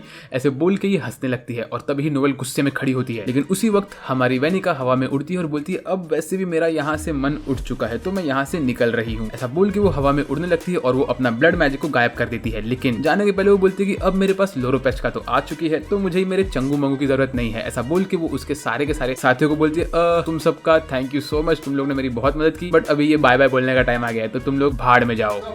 ऐसा बोल के वो अपने कर्स मैजिक को एक्टिवेट करती है और हमारे सारे के सारे ये चंगू मंगू लोग बलून की तरफ फूलने लगते हैं और वो बोलती है कि अब मैंने तुम्हारे अंदर मेरे कर्स मैजिक का माना एक्सपांड करने लगा है और ये एक्सपांड होगा और तुम सबको फाड़ देगा। तो ये सारे चंगू मंगू रोने लगते हैं, बोलते कि अरे मैम आप ऐसा क्यों कर रही हो, हम तो आपके सबसे फेवरेट थे, प्लीज प्लीज ऐसा मत करिए, हमें मत मारिए प्लीज वेनिका मैम, हम आपके सबसे फेवरेट डिसाइपल्स थे। ऐसे लोग बोलते रहते और ये लोग बलून की तरफ फूलने लगते हैं और ये लोग फटना स्टार्ट होते हैं। तभी ये बोलते कि वैसे बाकी सब ह्यूमंस तुम लोग तुम्हारा सिटी देख लो क्योंकि जैसे ही फटेंगे तुम्हारी पूरी सिटी डिस्ट्रॉय हो जाएगी। और उसी के साथ जैसे ये लोग फटते वैसे हमारे सारे के सारे हीरोज इस अटैक में गायब हो जाते हैं। अब उनके साथ क्या हुआ ये हम जानेंगे थोड़े टाइम बाद। फिर हमें अगले सीन में दिखाते हैं गॉड टियर का फाइट। ये एनिमेशन जो होता है यहाँ पे आस्था अपने डीमन फॉर्म में लड़ रहा होता है दांते से। ये जो एनिमेशन है, ये एनिमेशन देख के आप लोगों के आंखों से आंसू निकलेंगे क्योंकि यहाँ पे आस्था और यामी ये लोग तो इनके गॉड फॉर्म में होकर दांते के ऊपर हमले पे हमला किए जा रहे थे। इतना बेस्ट एनिमेशन है ये कि मैं इसकी तारीफ कर करके थक गया हूँ। ये लोग इसके ऊपर हमला करते हैं और दांते उनको डॉज करता रहता है, उनके ऊपर अपने बड़े बड़े मुक्के मारता है। यहाँ पे यामी मल्टीपल टाइम्स दांते के बॉडी को काटता है, आस्था अपने डीमन फॉर्म में आके दांते के ऊपर हमला करता है, दांते अपने आप को रीजनरेट करता है तो यामी पटाख से आके आस्था को बचा के वहां से साइड में लेके जाता है और बोलता है कि यहाँ पे डेफिनेटली आस्था का एंटी मैजिक ही की है जिसकी वजह से हम जीत सकते हैं, लेकिन मुझे कैसे भी करके आस्था के स्वॉर्ड को और आस्था को ये दांते के पास बराबर टाइम पे पहुंचाना जब दांते वीक हो। और तभी आस्था बोलता है कि मैं डेफिनेटली कैप्टन को पीछे नहीं रोक के रखूंगा। उसके बाद दांते बोलता है अब टाइम खत्म, अब है मेरा खाना खाने का टाइम। ऐसा बोल के वो अपने एनर्जी को एक साथ कंडेंस करता है और इन लोग के ऊपर अपना नेक्स्ट मैजिक वाला अटैक मारने वाला होता है। तभी आस्था बोलता है कि मुझे कैसे भी करके मेरे डेविल से बात करना पड़ेगा। ऐसा बोल के वो अपने डेविल के अंदर घुसता है और बोलता है ओए डेविल सुन, मुझे तेरी ताकत चाहिए। तभी उसका डेविल उसके ऊपर हंसने लगता है और बोलता है कि अरे भाई इतना आसानी से तुझे मेरी ताकत नहीं मिलेगी। तो आस्था बोलता है कि देखो मुझे पता है कि तुम भी इसको मारना चाहते हो, क्योंकि तुम बार बार मेरे अंदर से बोल रहे हो कि तुम्हें इसे मारना है, तुम्हें इसे मारना है, तो प्लीज तुम मुझे तुम्हारी ताकत दे दो। तो डेविल बोलता है ठीक है, चल मैं तुझे मेरी ताकत देता हूँ, लेकिन तू एक डेविल से डील कर रहा है तो तुझे ताकत इतना आसानी से नहीं मिलेगा, तुझे मेरे ताकत की जगह पे तेरी बॉडी का एक पार्ट मुझे देना पड़ेगा। तो आस्था बोलता है ठीक है मुझे चलेगा। तो ये बोलता है अगर तुम्हें चलेगा तो ये डील पक्की है, तुम एक डेविल से डील कर रहे हो तो तुम्हें मैं देता हूँ मेरी ताकत, लेकिन ये बात ध्यान रखो तुम्हारी ये ताकत सिर्फ 50 सेकंड तक ही टिकेगी, उसके बाद तुम्हारी बॉडी का लिमिट खत्म हो जाएगा और तुम बेहोश होकर नीचे गिरने लगोगे, क्योंकि तुम्हारे पास ये ताकत पहले कभी नहीं आई थी। तो आस्था बोलता है ठीक है मुझे चलेगा, मुझे तुम्हारी ताकत दे दो, मुझे कैसे भी करके मेरे कैप्टन यामी को बचाना है, उसके बाद ही मैं विज़र्ड किंग बन सकता हूँ। अगर मैं मेरे कैप्टन को नहीं बचा सका तो मैं कभी विज़र्ड किंग नहीं बन पाऊंगा। तो हमारा डेविल बोलता है ठीक है। फिर उसके बाद हमें अगले सीन में दिखाते हैं कि दांते अपना खतरनाक अटैक छोड़ता है और उसी वक्त आस्था का राइट हैंड चेंज हो जाता है डेविल हैंड में और उसके पीठ पे से निकलता है उसके डेविल वाली पंख, और इस वक्त आस्था इतना बैड एस दिखता है भाई, वो उसके प्रॉपर डेविल फॉर्म में आ चुका होता है और दांते मस्त हंस रहा होता है, उसे लगता है कि वो आराम से जीत चुका है, लेकिन आस्था उसी वक्त आता है और दांते का पेट फाड़ देता है। ये सीन देखकर तो सब लोग को शॉक लगता है कि ये क्या हो रहा है, और दांते बार बार आस्था को रोकने की कोशिश करता है, लेकिन आस्था उसे डिस्ट्रॉय करता रहता है। तभी वो डेविल बोलता है कि तुम्हारे पास सिर्फ 50 सेकंड है, 50 सेकंड के ऊपर तुम कुछ नहीं कर सकते। तो आस्था दांते का एक हाथ तोड़ देता है, तो दांते वापस से हाथ को रीजनरेट करता है और बहुत बड़ा सा मुक्का बनाता है और आस्था को मारता है, और ये मुक्का बहुत जोर का पड़ता है। वहां पे आसपास के सारे माउंटेन्स टूट जाते हैं और दांते इस वक्त अपने 4 हाथ बाहर निकालता है और अपने 4 पंख बाहर निकालता है, और यहाँ पे ये एकदम से वो फर्स्ट डीमन के जैसा दिखता है जो कि हमारा लिक्ट था, जो डीमन में लिक्ट कन्वर्ट होता है वैसा सेम टू सेम यहाँ पे दांते दिखता है। लेकिन आस्था अपने आप को रोक के रेडी होता है और ये दांते बोलता है एक्सीलेंट बॉय, तुम्हारे अंदर इतनी ताकत थी मुझे नहीं पता था, ऐसा बोल के वो आस्था के ऊपर हमला करता रहता है। मीनवाइल पीछे से यामी आता है आस्था की मदद करने के लिए, वो बोलता है कि मुझे नहीं पता कि आस्था के राइट हैंड के साथ क्या हो रहा है, लेकिन यही हमारा चांस है जीतने का, तो आस्था चल मेरे साथ, हम इसे हराएंगे। और ये सुन के आस्था के अंदर बहुत सारी एनर्जी आ जाती है। फिर आस्था और यामी दोनों ही अटैक करना स्टार्ट करते हैं दांते के ऊपर। वो लोग फटाफट हमला करते रहते हैं, यहाँ पे मल्टीपल अटैक्स करते रहते हैं। आस्था और यामी अपने स्वॉर्ड से दांते को काटते रहते हैं, लेकिन दांते उनके ऊपर मल्टीपल अटैक्स करता है। वो ब्लैक ऑब्स फेंकता है, दांते अपने हाथ से स्वॉर्ड फाइट करता है, तभी यामी अपने आप को कॉन्सेंट्रेट करके दांते के ऊपर हमला करता है। और ये एक्शन सीक्वेंस इतना अमेजिंग होता है, मैं वापस से सेम चीज बोल रहा हूँ क्योंकि आप लोग को ये पूरा एक्शन सीक्वेंस देखना चाहिए। उसी वक्त यामी जो करता है वो देख के मेरा दिमाग फट गया। यामी दांते का एक पैर पकड़ता है और उसको पूरा 360 उठा के जमीन पे पटक देता है। यामी के अंदर इतनी ताकत है। और उसके बाद मल्टीपल ऑब्स ये दांते उठाता है और उन सबको कन्वर्ट करता है वो स्वॉर्ड में, और वो सबको स्वॉर्ड में कन्वर्ट करके वो हमारे हीरोज के ऊपर हमला करने वाला होता है। और ये सारी की सारी फाइट हमारे ब्लैक बुल्स के मेंबर देख के बोल रहे होते हैं ये लोग तो गॉड स्पीड पे चल रहे हैं। लेकिन तभी ही आस्था और यामी दोनों ही अपने आप को सिंक अप करते हैं और वो लोग उनके स्वॉर्ड से इस बड़े से पत्थर को काट के दांते के ऊपर घुसते हैं और दांते को डिस्ट्रॉय कर देते हैं, क्योंकि ये होता है एक ऐसा अटैक जो कि होता है गॉड ईयर का। और अभी भी आस्था की पावर खत्म होने में सिर्फ 8 सेकंड बचा है, लेकिन तभी भी दांते जिंदा रहता है। दांते अपने आप को रीजनरेट करता है और वो एक स्लाइम बन के आगे आगे बढ़ता है और बोलता है अब मैं तुम लोगों को क्रश कर दूंगा। ऐसा बोल के दांते एकदम पागलों की तरह हंसने लगता है और वो अपना कंट्रोल खोता रहता है। लेकिन आस्था और यामी दांते के बॉडी के ऊपर स्लाइड करके उसके पास भागते रहते हैं। तभी आस्था डीमन डिवेलर स्वॉर्ड को बुलाता है और उसको पकड़ने वाला होता है कि तभी दांते उसके स्वॉर्ड को पकड़े गिरा देता है। तो आस्था डीमन डिस्ट्रॉयर को लेता है, लेकिन दांते उस स्वॉर्ड को भी डिस्ट्रॉय कर देता है। तो उसी वक्त दांते आस्था के ऊपर हमला करता है, लेकिन तभी ही यामी एकदम परफेक्ट टाइम पे डेथ थ्रस्ट मारता है और दांते की पूरी 90% बॉडी को डिस्ट्रॉय कर देता है। अभी भी सिर्फ 3 सेकंड बचा है आस्था की पावर खत्म होने में। तो क्या आस्था टाइम पे दांते को हरा पाएगा? मुझे नहीं पता, लेकिन ये सीन बहुत ज्यादा एक्साइटिंग है। दांते अपने आप को वापस से रीजनरेट करता है और बोलता है कि मैं हूँ इमॉर्टल। उसके बाद हमारे पास सिर्फ 1 सेकंड बचा होता है। तो इस वक्त जो सीन होता है भाई, यामी अपने स्वॉर्ड को अपने हाथ से दे देता है आस्था के पास। यामी ने लिटरली अपने स्वॉर्ड को किसी को हाथ में नहीं दिया है, लेकिन इस वक्त यामी अपने स्वॉर्ड को आस्था के हाथ में दे देता है और बोलता है आस्था तुम हो मेरे हीरो, तुम ही ये कर सकते हो। सिर्फ 1 सेकंड बचा है। आस्था जैसे ही यामी के स्वॉर्ड को पकड़ता है तो आस्था का एंटी मैजिक यामी के स्वॉर्ड के अंदर बहने लगता है और ये आस्था का स्वॉर्ड उसके बाकी के एंटी मैजिक स्वॉर्ड से जैसा बन जाता है। और यहाँ पे आस्था इस स्वॉर्ड को उठाता है और वो सारा का सारा प्राइड के साथ दांते को बीच में से काटने के लिए रेडी हो जाता है। उसकी स्वॉर्ड बड़ी होती है, दांते एकदम खौफ में होता है और तभी ही आस्था का डीमन बाहर आता है और बोलता है कि अब तुम्हारा टाइम खत्म दांते। ऐसा बोल के इस अगले ही सीन में आस्था अपने स्वॉर्ड से दांते को डिस्ट्रॉय कर देता है। वो ऐसा अटैक करता है कि दांते का डीमन फट जाता है और दांते अपने ह्यूमन फॉर्म में आके जमीन पे गिरता है और इसी के साथ दांते के सर से उसका क्राउन भी गिर जाता है। तो क्या आस्था ने स्पेड किंगडम के किंग को हरा दिया? मुझे नहीं पता, लेकिन ये जो सीन था ये एक गॉड टियर का सीन था। आस्था और यामी इन दोनों ने मिलकर फाइनली एक 80% वाले डेविल को हरा दिया है। क्लाइमैक्स तो बहुत अमेजिंग हो रहा है ये एनिमे का। आई होप आप लोग को मजा आ रहा होगा। इसके बाद आस्था की डेविल पावर निकल जाती है, लेकिन उसका राइट हैंड अभी भी डेविल वाले फॉर्म में ही होता है, क्योंकि ये वाला हाथ उसका चला गया होता है। ये हाथ उसने डेविल को कुर्बान कर दिया होता है और आस्था बेहोश होकर गिरता रहता है। तभी यामी उसको पकड़ता है और बोलता है आस्था तुम मेरे हीरो हो। उसके बाद हमारे हीरो भाग के जाते हैं और बोलते हैं यस हम जीत गए, हम जीत गए, और वो लोग रोने लगते हैं खुशी से। और हमारे यामी और आस्था थैंक्स बोलते हैं एक दूसरे को। तभी गाची भी खड़ा होता है और हमारी ग्रे गाची को पकड़ के रोने लगती है। और ये सीन में तो हमें डेफिनेटली पता है कि ग्रे 100% गाची से प्यार करती है। यहाँ तक कि हमारी वेनेसा भी ग्रे को छेड़ने लगती है, बोलते कि अरे अरे ये क्या हो रहा है, यहाँ पे तो 2 नए लव बर्ड्स आ गए हैं। उसके बाद हमारा फिनरल आस्था को अपने कंधे पे सपोर्ट दे के लेके जा रहा होता है अंदर, और तभी वो देखता है कि यामी वापस से जा रहा होता है दांते के पास। तो वो बोलता है कि सर आप क्या कर रहे हो? तो यामी बोलता है कि देखो भले ही हमने इसे हरा दिया हो, लेकिन फिर भी हमें इसे रिस्ट्रेन तो करना ही पड़ेगा। ऐसा बोल के यामी मस्त अपना सिगरेट मुंह में डालता है और जाता है दांते के पास उसको रिस्ट्रेन करने के लिए। वो दांते का ग्रिम रोड उठाता है और बोलता है अच्छा तो ये होता है एक डेविल पोजेस का ग्रिम रोड, ठीक है अब मैं तुम्हें रिस्ट्रेन करूंगा। व्हाट? उसी वक्त यामी के बगल में ज़ेनोन आके खड़ा रहता है और बोलता है ओए बस। ऐसा बोल के वो यामी को धड़ाधड़ मारता है और यहाँ पे बस मुक्के पड़ने की आवाज सुनाई देती है हमें। और जैसे ही हमारे हीरोज पीछे मुड़ के देखते हैं तो उनके होश उड़ जाते हैं क्योंकि यहाँ पे दांते ने अपने बोन मैजिक से यामी को डिस्ट्रॉय कर दिया होता है। यामी बेहोश हो चुका होता है, उसके मुंह से उसकी सिगरेट गिर गई होती है और यामी के पूरे बॉडी में दांते के बोन घुसे हुए होते हैं। और ये सीन देख के मेरा दिल टूट गया क्योंकि हमें इसी वक्त दिखाते हैं कि पीछे एक वेंजेंस भी होता है। यहाँ पे इस ज़ेनोन बंदे ने वेंजेंस और यामी दोनों को ही डिस्ट्रॉय करके रख दिया है। तभी हमें मालूम पड़ता है कि अभी ये लोग का ट्री ऑफ क्विलेफ वाला काम तो हो ही चुका है क्योंकि इन लोग को दोनों मेन लोग मिल गए। अब क्या होगा? तो ये देख के हमारे हीरोज एकदम से खौफ में रहते हैं। वो लोग बोलते हैं कि हम क्या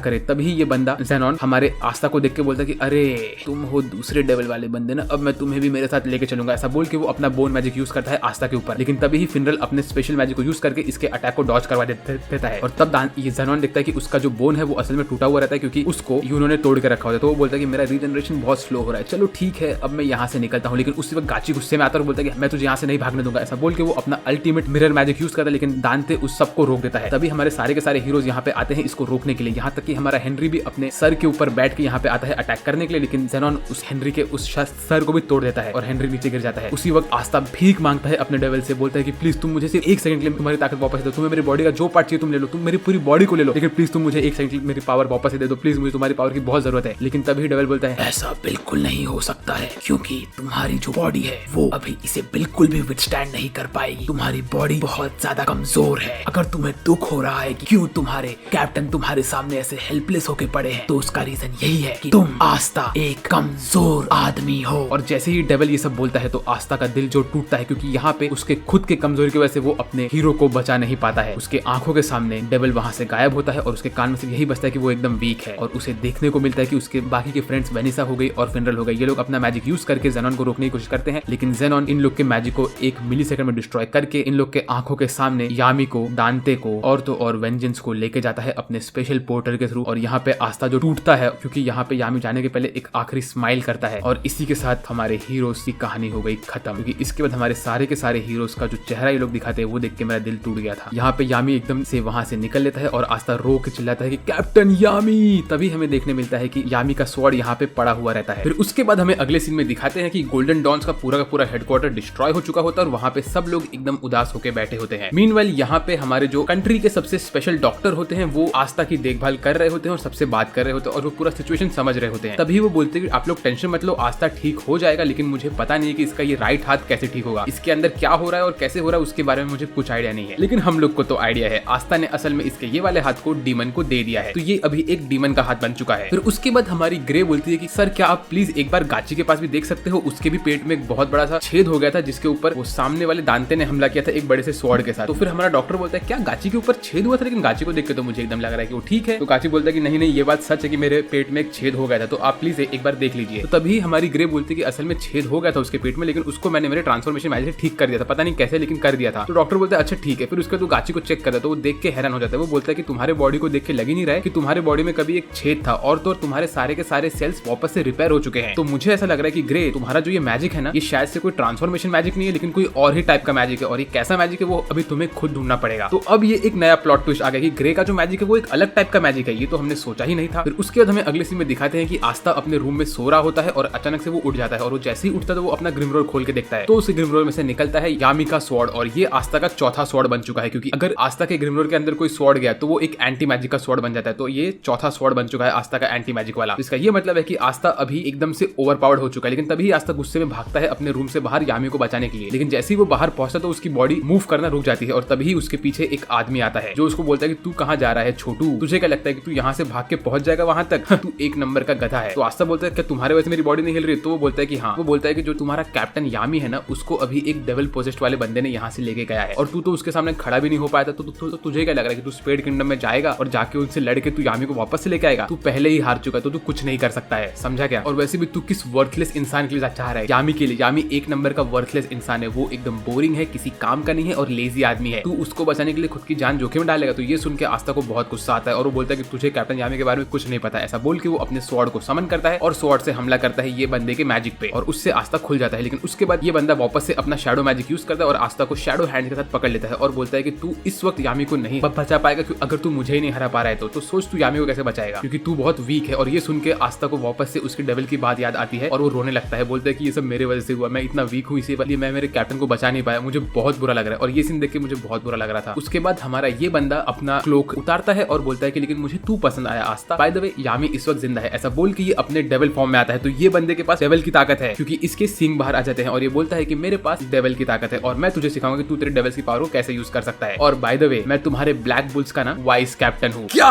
वाइस कैप्टन अभी एंट्री ले रहा है ब्लैक बुल का? अभी तक ये बंदा कभी हमें दिखाई नहीं दिया था और मैं हमेशा सोचता था कि यार ब्लैक बुल्स में वाइस कैप्टन कौन है, क्योंकि सारे के सारे टीम में कोई ना कोई बंदा तो वाइस कैप्टन है ही, लेकिन ब्लैक बुल्स में कोई भी वाइस कैप्टन नहीं था। तो ये बंदा ब्लैक बुल्स का वाइस कैप्टन था और तभी ये अपने डेविल को वहां पे समन करता है जो कि एक छोटा सा डेविल होता है और बताता है कि इसका नाम है नाक। फिर उसके बाद वो अपने डेविल से नॉर्मली बातें करता है और बोलता है कि अभी हमें इस बंदे को ट्रेन करना है। उसके बाद वो बोलता है कि सुनो, प्रॉब्लम ये है कि तुम मुझे इसलिए नहीं जानते क्योंकि मैं हमारे हाइडआउट पे सिर्फ एक बार आया हूँ और उसके बाद मैं कभी हाइडआउट पे नहीं आया और मैं अभी तक एक स्पाई का काम कर रहा था स्पेड किंगडम में, इसीलिए मुझे ज्यादा लोग नहीं जानते हैं। तो ये सब सुन के आस्था एकदम रोने जैसा होता है और बोलता है कि प्लीज सर आप मुझे मेरे डेविल की पावर को कंट्रोल करने के लिए सिखाइए क्योंकि आप ही मेरी आखिरी उम्मीद हो। मुझे पता नहीं कि मैं आप पे ट्रस्ट कर सकता हूँ कि नहीं, लेकिन मैं आपके सामने हाथ जोड़ रहा हूँ, मुझे मेरे कैप्टन को बचाना है। तो ये बोलता है कि ठीक है मैं तुम्हारी मदद करूंगा, लेकिन तुम्हें मैं ये चीज बताता हूँ, मुझे ना हमारा हाइडआउट कभी पसंद नहीं था, ना कि मुझे ब्लैक बुल्स पसंद थे, ना कि मुझे यामी पसंद था, इसीलिए मैं यहाँ हमेशा दूर रहता था। लेकिन अभी मैं तुम्हें ट्रेनिंग देने के पहले एक इंपॉर्टेंट जगह पे लेके जाऊंगा। ऐसा बोल के वो आस्था को पकड़ता है और वहां से लेके जाता है। फिर हमें अगले सीन में दिखाते हैं कि हमारे सारे के सारे मैजिक नाइट्स पहुंच चुके होते हैं महोदय के रूम में, क्योंकि यहाँ पे उनकी सीक्रेट मीटिंग हो रही होती है और यहाँ पे यूनो भी होता है। यहाँ पे सारे के सारे मैजिक नाइट्स पहुंचने के बाद वो लोग सारा का सारा सीन देखते हैं कि क्या होता है और कैसे होता है, कैसे हमारे वेंजेंस के ऊपर हमला हुआ और तो और यामी के ऊपर हमला और कैसे वो लोग अभी किडनैप होकर चले गए हैं। और ये ट्री ऑफ क्विलिप्स क्या है इसके बारे में भी इन लोग को पता चलता है और कैसे इसमें यामी और वेंजेंस की इंपॉर्टेंस है। ये सब सुन के हमारी चार्लोट को बहुत गुस्सा आता है। वो बोलती है कि यामी इतना यूजलेस आदमी था कि वो किडनैप हो गया, सूट करता है उसको ये चीज, और वो खुद को कैप्टन बोलता है गोल्डन डॉन्स, आई मीन ये ब्लैक बुल्स का, ये तो हो ही नहीं सकता। सबके सामने हमारी चार्लोट ऐसा बोलती है, लेकिन अपने मन में वो एकदम रोने लगती है, बोलती है ओ माय गॉड यामी को क्या हो गया, क्या यामी ठीक है, क्या यामी जिंदा रहेगा, प्लीज प्लीज प्लीज भगवान जी यामी को ठीक रखिए, ऐसा ये बोलती है। बोलती है कि मैं तो उसे ये भी नहीं बोल पाया कि मैं यामी से बहुत प्यार करती हूँ। तभी यूनो बोलता है कि मैंने हर एक चीज देखा था, ये सब मेरे सामने हुआ था और हम लोग उनके सामने एकदम से यूजलेस है। तो जैक यूनो की बेइज्जती करता है, बोलता है कि तुम खुद को वाइस कैप्टन बोलते हो और तुम्हारे सामने से वो लोग तुम्हारे कैप्टन को किडनैप करके लेके चले गए, तुम जिंदा कैसे रह गए, तुम्हें तो बेशर्म की तरह यहाँ पे आना भी नहीं चाहिए था, कैसे तुम बदनसीब आदमी हो, ऐसा बोल के वो हमारे यूनो की बहुत बेइज्जती करता है। और उसके बाद वो वहां से निकलने लगता है। तो उसको हमारा चोटी वाले बाबा रोकते हैं और बोलते हैं कि जैक तू कहाँ पे जा रहा है, क्या तुझे लग रहा है कि तू अकेले जाके यामी को वापस लेके आ पाएगा? तो जैक बोलता है इससे तुझे क्या लेना देना, मुझे जाके बस यामी को लेके आने का है वापस, ऐसा वो बोलता है। उतने में चार्लोट भी उसको रोकती है और बोलती है कि नहीं तुम अकेले नहीं जा सकते, हम लोग को प्रॉपर्ली हर एक चीज सोचना पड़ेगा। लेकिन वो अपने मन में बोलती है कि मुझे भी जाना है, मुझे भी यामी को बचा के रखना है। आई मीन इतना तो क्लियर है भाई कि अगर चार्लोट यामी से मिलेगी इस बार तो डेफिनेटली यामी को बताएगी कि वो यामी से प्यार करती है, एंड ये हम सब देखना चाहते हैं। उसके बाद सारे के सारे कैप्टन एक दूसरे से झगड़ा करने लगते हैं, तो उन लोग को शांत करने के लिए हमारा लायन बॉय अपना गुस्सा दिखाता है और उसी वक्त वहां पे एंट्री लेता है हमारा नाच आस्था को लेकर। तो नाच को देख के सब लोग टेंशन में आ जाते हैं, बोलते हैं अरे ये बंदा क्या एनिमी है, ये ऐसे अचानक से यहाँ पे कैसे घुस गया? और तभी नाच उन लोग को शांत करने के लिए अपने डेविल फॉर्म में आता है और वो उसके आसपास 4-5 नए डेविल्स को समन कर देता है। तो ये बंदे के पास मल्टीपल डेविल्स की ताकत है, ये बंदा बहुत ओपी है भाई। और नाच के सब डेविल्स को देख के सब लोग शांत हो जाते हैं, क्योंकि तभी ही महोदय बोलते हैं कि ये बंदा असल में वाइस कैप्टन है ब्लैक बुल्स का। फिर उसके बाद महोदय इसको बताते हैं कि ये जो बंदा है ये असल में एक डेविल पोजेस्ड है आस्था की तरह, और ये बात महोदय को भी नहीं पता थी, उनको भी ये बात अभी पता चली। और ये बंदा अब तक एज अ स्पाई काम कर रहा था स्पेड किंगडम के अंदर और इसके पास सारा का सारा इन्फॉर्मेशन है। तो फिर हमें नाक बताता है कि उसने स्पाई किंगडम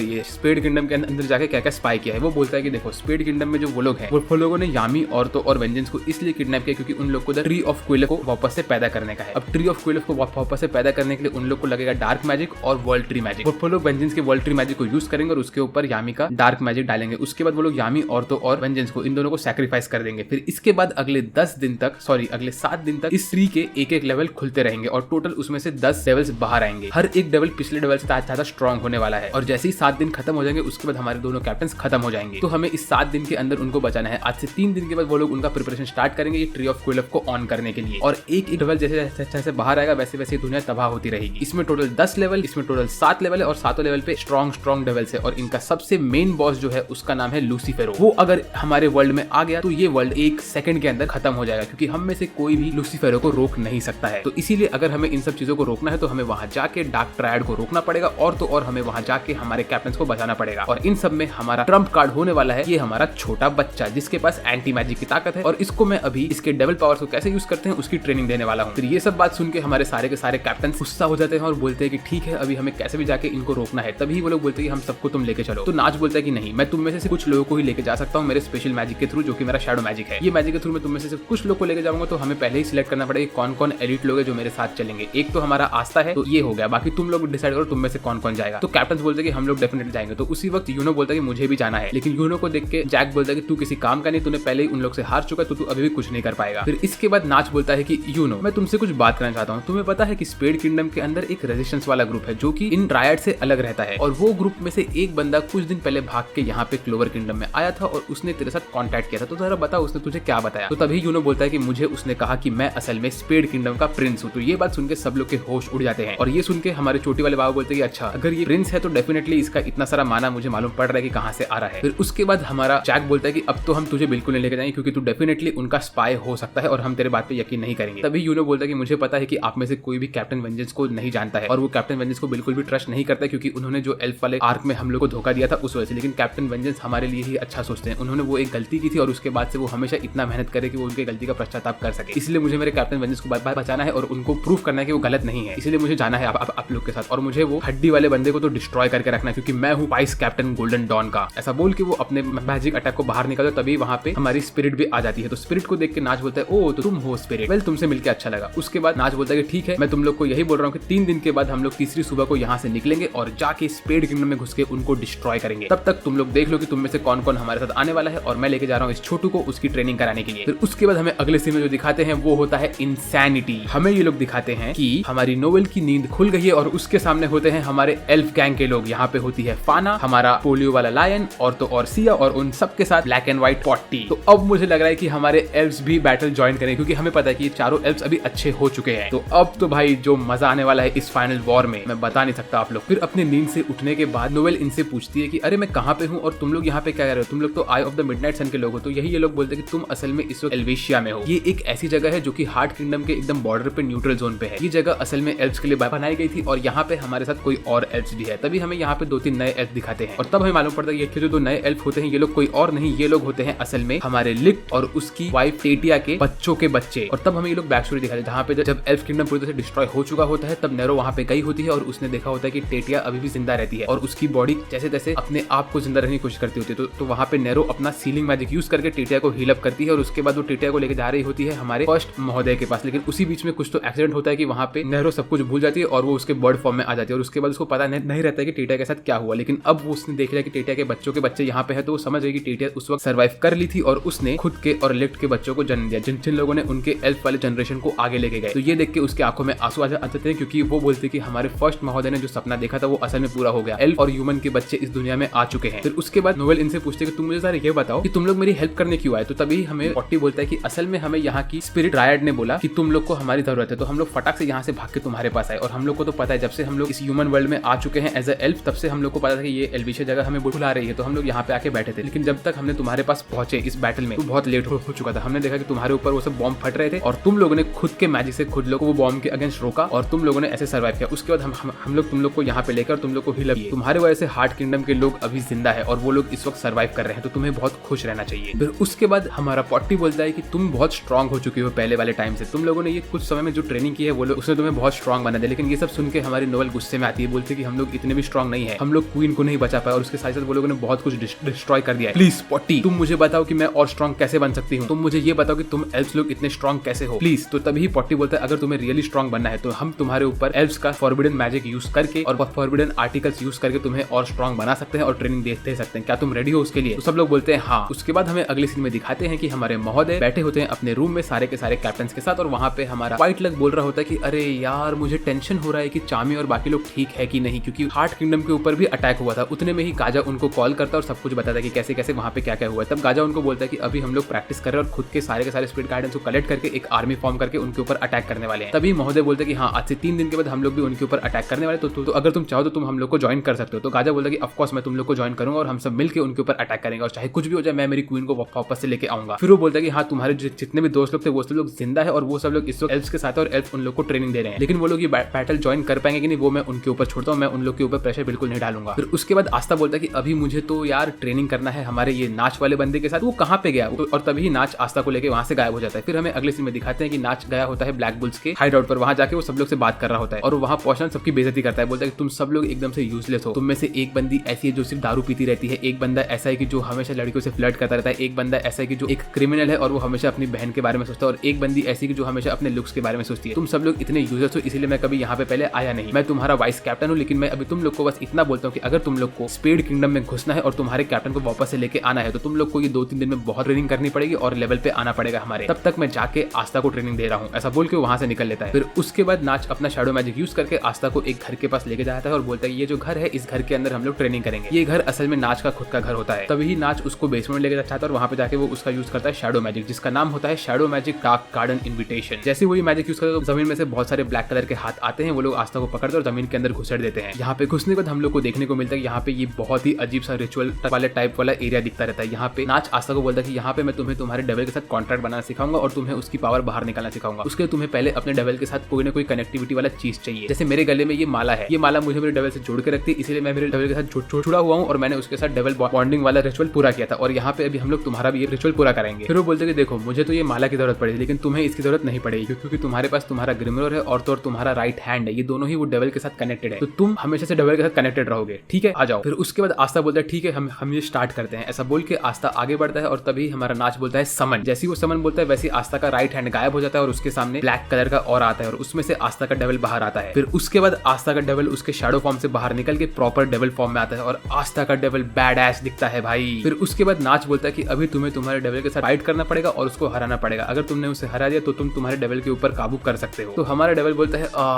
बहुत समय बाद वापस से ह्यूमन वर्ल्ड में आया, अब मैं इतना आसानी से नहीं जाने वाला हूँ। लेकिन आस्था उसको बोलता है कि अरे तुम मेरे असली डेविल हो ना, मैं तुम्हें थैंक यू बोलना चाहता हूँ, तुम्हारे वजह से मैं बहुत आगे बढ़ चुका हूँ। बोलता है कि अब तक मैं तुम्हारे वजह से इतना पावरफुल बन चुका हूँ और इतने लोगों को मैंने हराया, तो थैंक यू सो मच। ये सुन के उसका डेविल बोलता है ये तुम क्या बात कर रहे हो।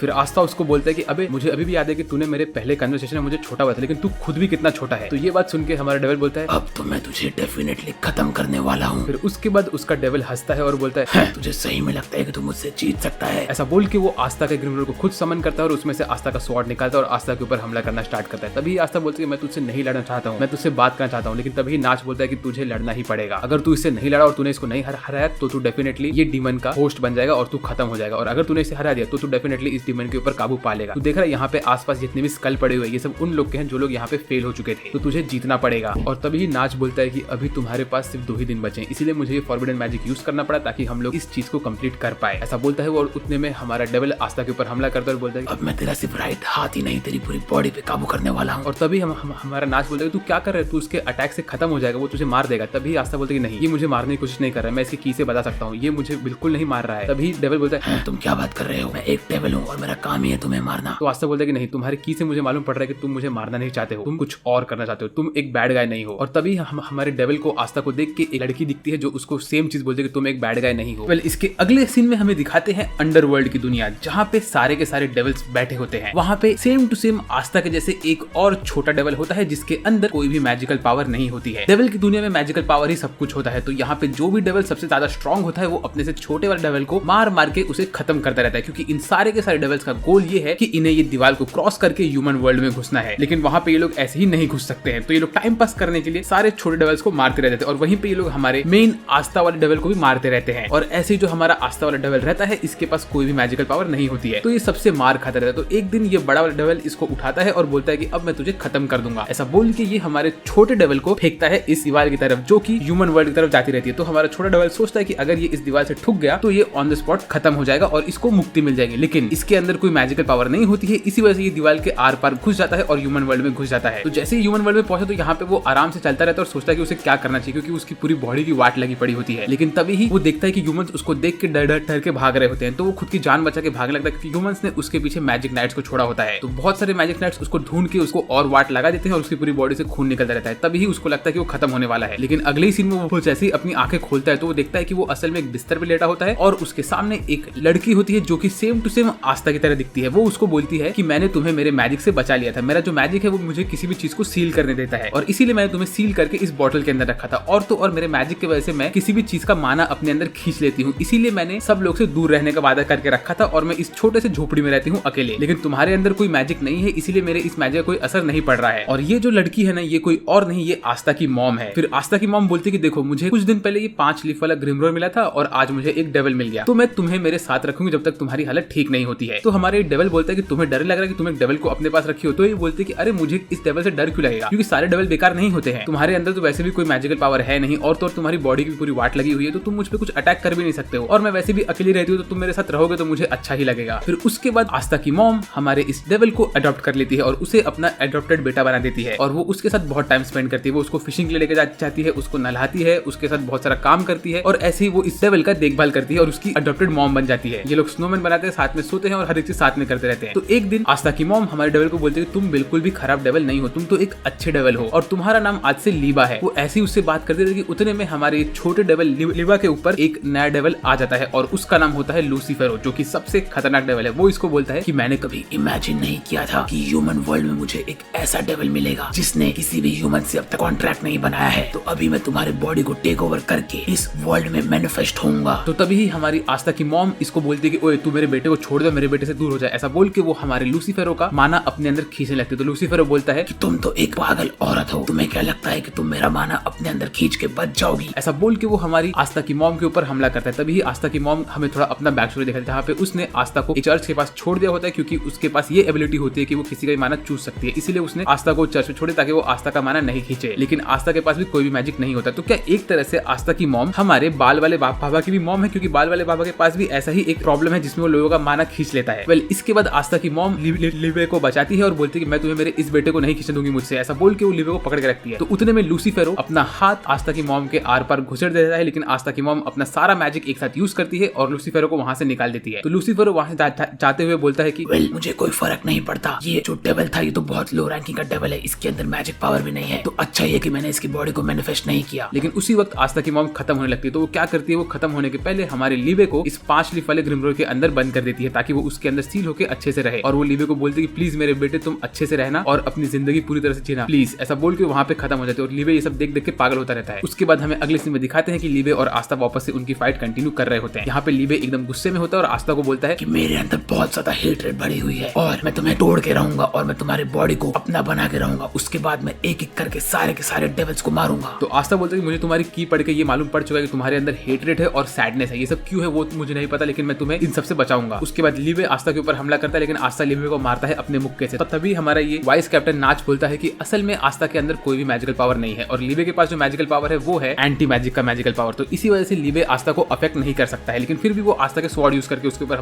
हमला कर सकता है। तभी लिवे आस्था के सारे स्वॉर्ड को बाहर निकालता है और आस्था के ऊपर मल्टीपल अटैक करता रहता है। तो आस्था उसी वक्त जामी के स्वॉर्ड को पकड़ता है और लिवे के सारे स्वॉर्ड्स के अटैक को रोकता रहता है। लेकिन तभी लिवे अपना बड़ा वाला स्वॉर्ड लेके आस्था के ऊपर पटक देता है और बोलता है कि अब मैं तुझे तोड़ दूंगा। ऐसा बोल के वो आस्था को बोलता है कि मैं सारे के सारे डेविल से नफरत करता हूं और मैं उन सबको डिस्ट्रॉय करने वाला हूं, क्योंकि सारे के सारे हाई रैंकिंग डेविल्स किसी भी काम के नहीं है। उसके बाद हमें वापस से उसका बैक स्टोरी दिखाते हैं, जहां पे लिवे वो 5 लीफ वाले ग्रिमरोल के अंदर बंद रहता है और वो बोलता है कि मैं सारे के सारे डेविल्स को मार दूंगा, चाहे कुछ भी हो जाए, मैं इन डेविल्स को नहीं छोड़ने वाला हूं, मैं यहाँ पे अपने आप को और पावरफुल बनाऊंगा। ऐसे बोल के उसके पास एंटी मैजिक की पावर आ जाती है और तभी वो बोलता है कि वो कुछ भी करके इस ह्यूमन वर्ल्ड में आएगा। तो ऐसे ही इसका ये 5 लीफ वाला ग्रिमरोल मिल जाता है आस्था को और आस्था भी सेम लिवे के जैसा ही होता है, जिसके पास बिल्कुल भी मैजिक नहीं होता। तो लिवे ने सोचा होता है कि वो आस्था की बॉडी को मैनिफेस्ट करेगा और उसके बाद वो आस्था की पूरी बॉडी को लेके इन सब डेविल्स को खत्म करेगा। फिर तभी आस्था बोलता है कि नहीं, तुम ऐसे नहीं हो, मैं तुम्हें अंडरस्टैंड कर पा रहा हूँ कि तुम्हारे अंदर जो हेटरेट भरा है वो डेविल्स के लिए है, ह्यूमंस के लिए नहीं। ऐसा बोल के आस्था लिवे के अटैक को तोड़ता है और उसके बाद खड़ा होकर लिवे के ऊपर हमला करना स्टार्ट करता है। वो बोलता है कि लिवे, भले मैं मैजिक नहीं यूज कर सकता, ना कि मैं एंटी मैजिक यूज कर सकता हूँ, लेकिन तुम्हारे साथ रह के मुझे पावर मिली है। ऐसा बोल के लिवे के वो मल्टीपल अटैक्स को डॉज करता रहता है और सिंगल हाथ से हमारे डांसिंग बॉय की तरह डांस करके वो लिवे के अटैक को डॉज करता रहता है। तो लिवे उसके ऊपर और अटैक करता है। उसके बाद आस्था उसको बोलता है कि मैं इतने लोगों से मिला और मैंने उन सबसे बहुत कुछ सीखा है। यहाँ पे वो यूनो की बात करता है, यामी की बात करता है, सारे कैप्टन्स की बात करता है, हमारी बुद्धि वाली सिस्टर की बात करता है, महोदय की बात करता है, डायमंड बॉय की बात करता है, लायन बॉय की बात करता है, तो ऐसी सबकी बात करता है वो। फिर उसके बाद आस्था एक एक करके हमारे सारे के सारे हीरोज की एबिलिटी को यूज करके लिवे के ऊपर हमला करता है। पहले वो लिफ्ट की एबिलिटी यूज करता है और लिवे के अटैक को डॉज करता है। उसके बाद वो यूज करता है दूसरी वाली एबिलिटी हमारे रेड नागड़े बॉय की और उससे वापस लिवे के अटैक को डॉज करता है। लिवे आस्था के ऊपर अटैक पे अटैक करता रहता है और आस्था उन सबको रोक रहा होता है। उसके बाद वो डायमंड बॉय की एबिलिटी यूज करके वापस से रोकता है और बोलता है कि जब से तुम्हारा 5 लीफ वाला ग्रिमरोल मेरे पास आया और एंटी मैजिक मेरे पास आया, मैंने उसके बाद अपने आप पे काम करना बंद नहीं किया। मैं अपने आप को स्ट्रॉन्ग बनाता गया ताकि मैं एक अच्छा स्वॉर्ड्समैन बन सकूं। मैंने मेरी ट्रेनिंग चालू रखी थी, इसी वजह से मैं तुमसे हार नहीं मानूंगा। लिवे वापस से आस्था के ऊपर मल्टीपल अटैक करता है तो आस्था वापस से यामी का लेवल यूज करता है और बोलता है कि मैं तुम्हें हरा के रहूंगा। ऐसा बोल के ये दोनों बहुत एपिक स्वॉर्ड फाइट करते हैं। यहाँ का एनिमेशन बहुत अमेजिंग होता है और ये सब नाच देख रहा होता है कि ये लोग कितना अमेजिंग स्वॉर्ड फाइट कर रहे हैं। तभी आस्था 5 लोगों की एबिलिटी एक साथ यूज करता है और लिवे के ऊपर मारता है डेथ थ्रस्ट। ये वाला सीन मुझे बहुत सेटिस्फाइंग लगा था और उसी के साथ लिवे हार जाता है। तो लिवे के गले में एक बाइंडिंग आ जाता है और फिर हमारा नाच बोलता है कि चलो तुमने ये रिचुअल पूरा कर दिया है, अभी तुम्हें इसको बोलना है कि आज से तुम मेरे नौकर हो, मेरे सर्वेंट हो और तुम मेरी सारी की सारी बात साथ मानोगे। तो आस्था बोलता है ओके, तो मैं अब रिचुअल पूरा करना चाह रहा हूँ। लेकिन तभी आस्था अपना स्वॉर्ड नीचे रखता है और बोलता है कि ओए लिवे, क्या तू मेरा दोस्त बनेगा? तो लिवे बोलता है ये तुम क्या बोल रहे हो, और यहाँ तक कि नाच भी कंफ्यूज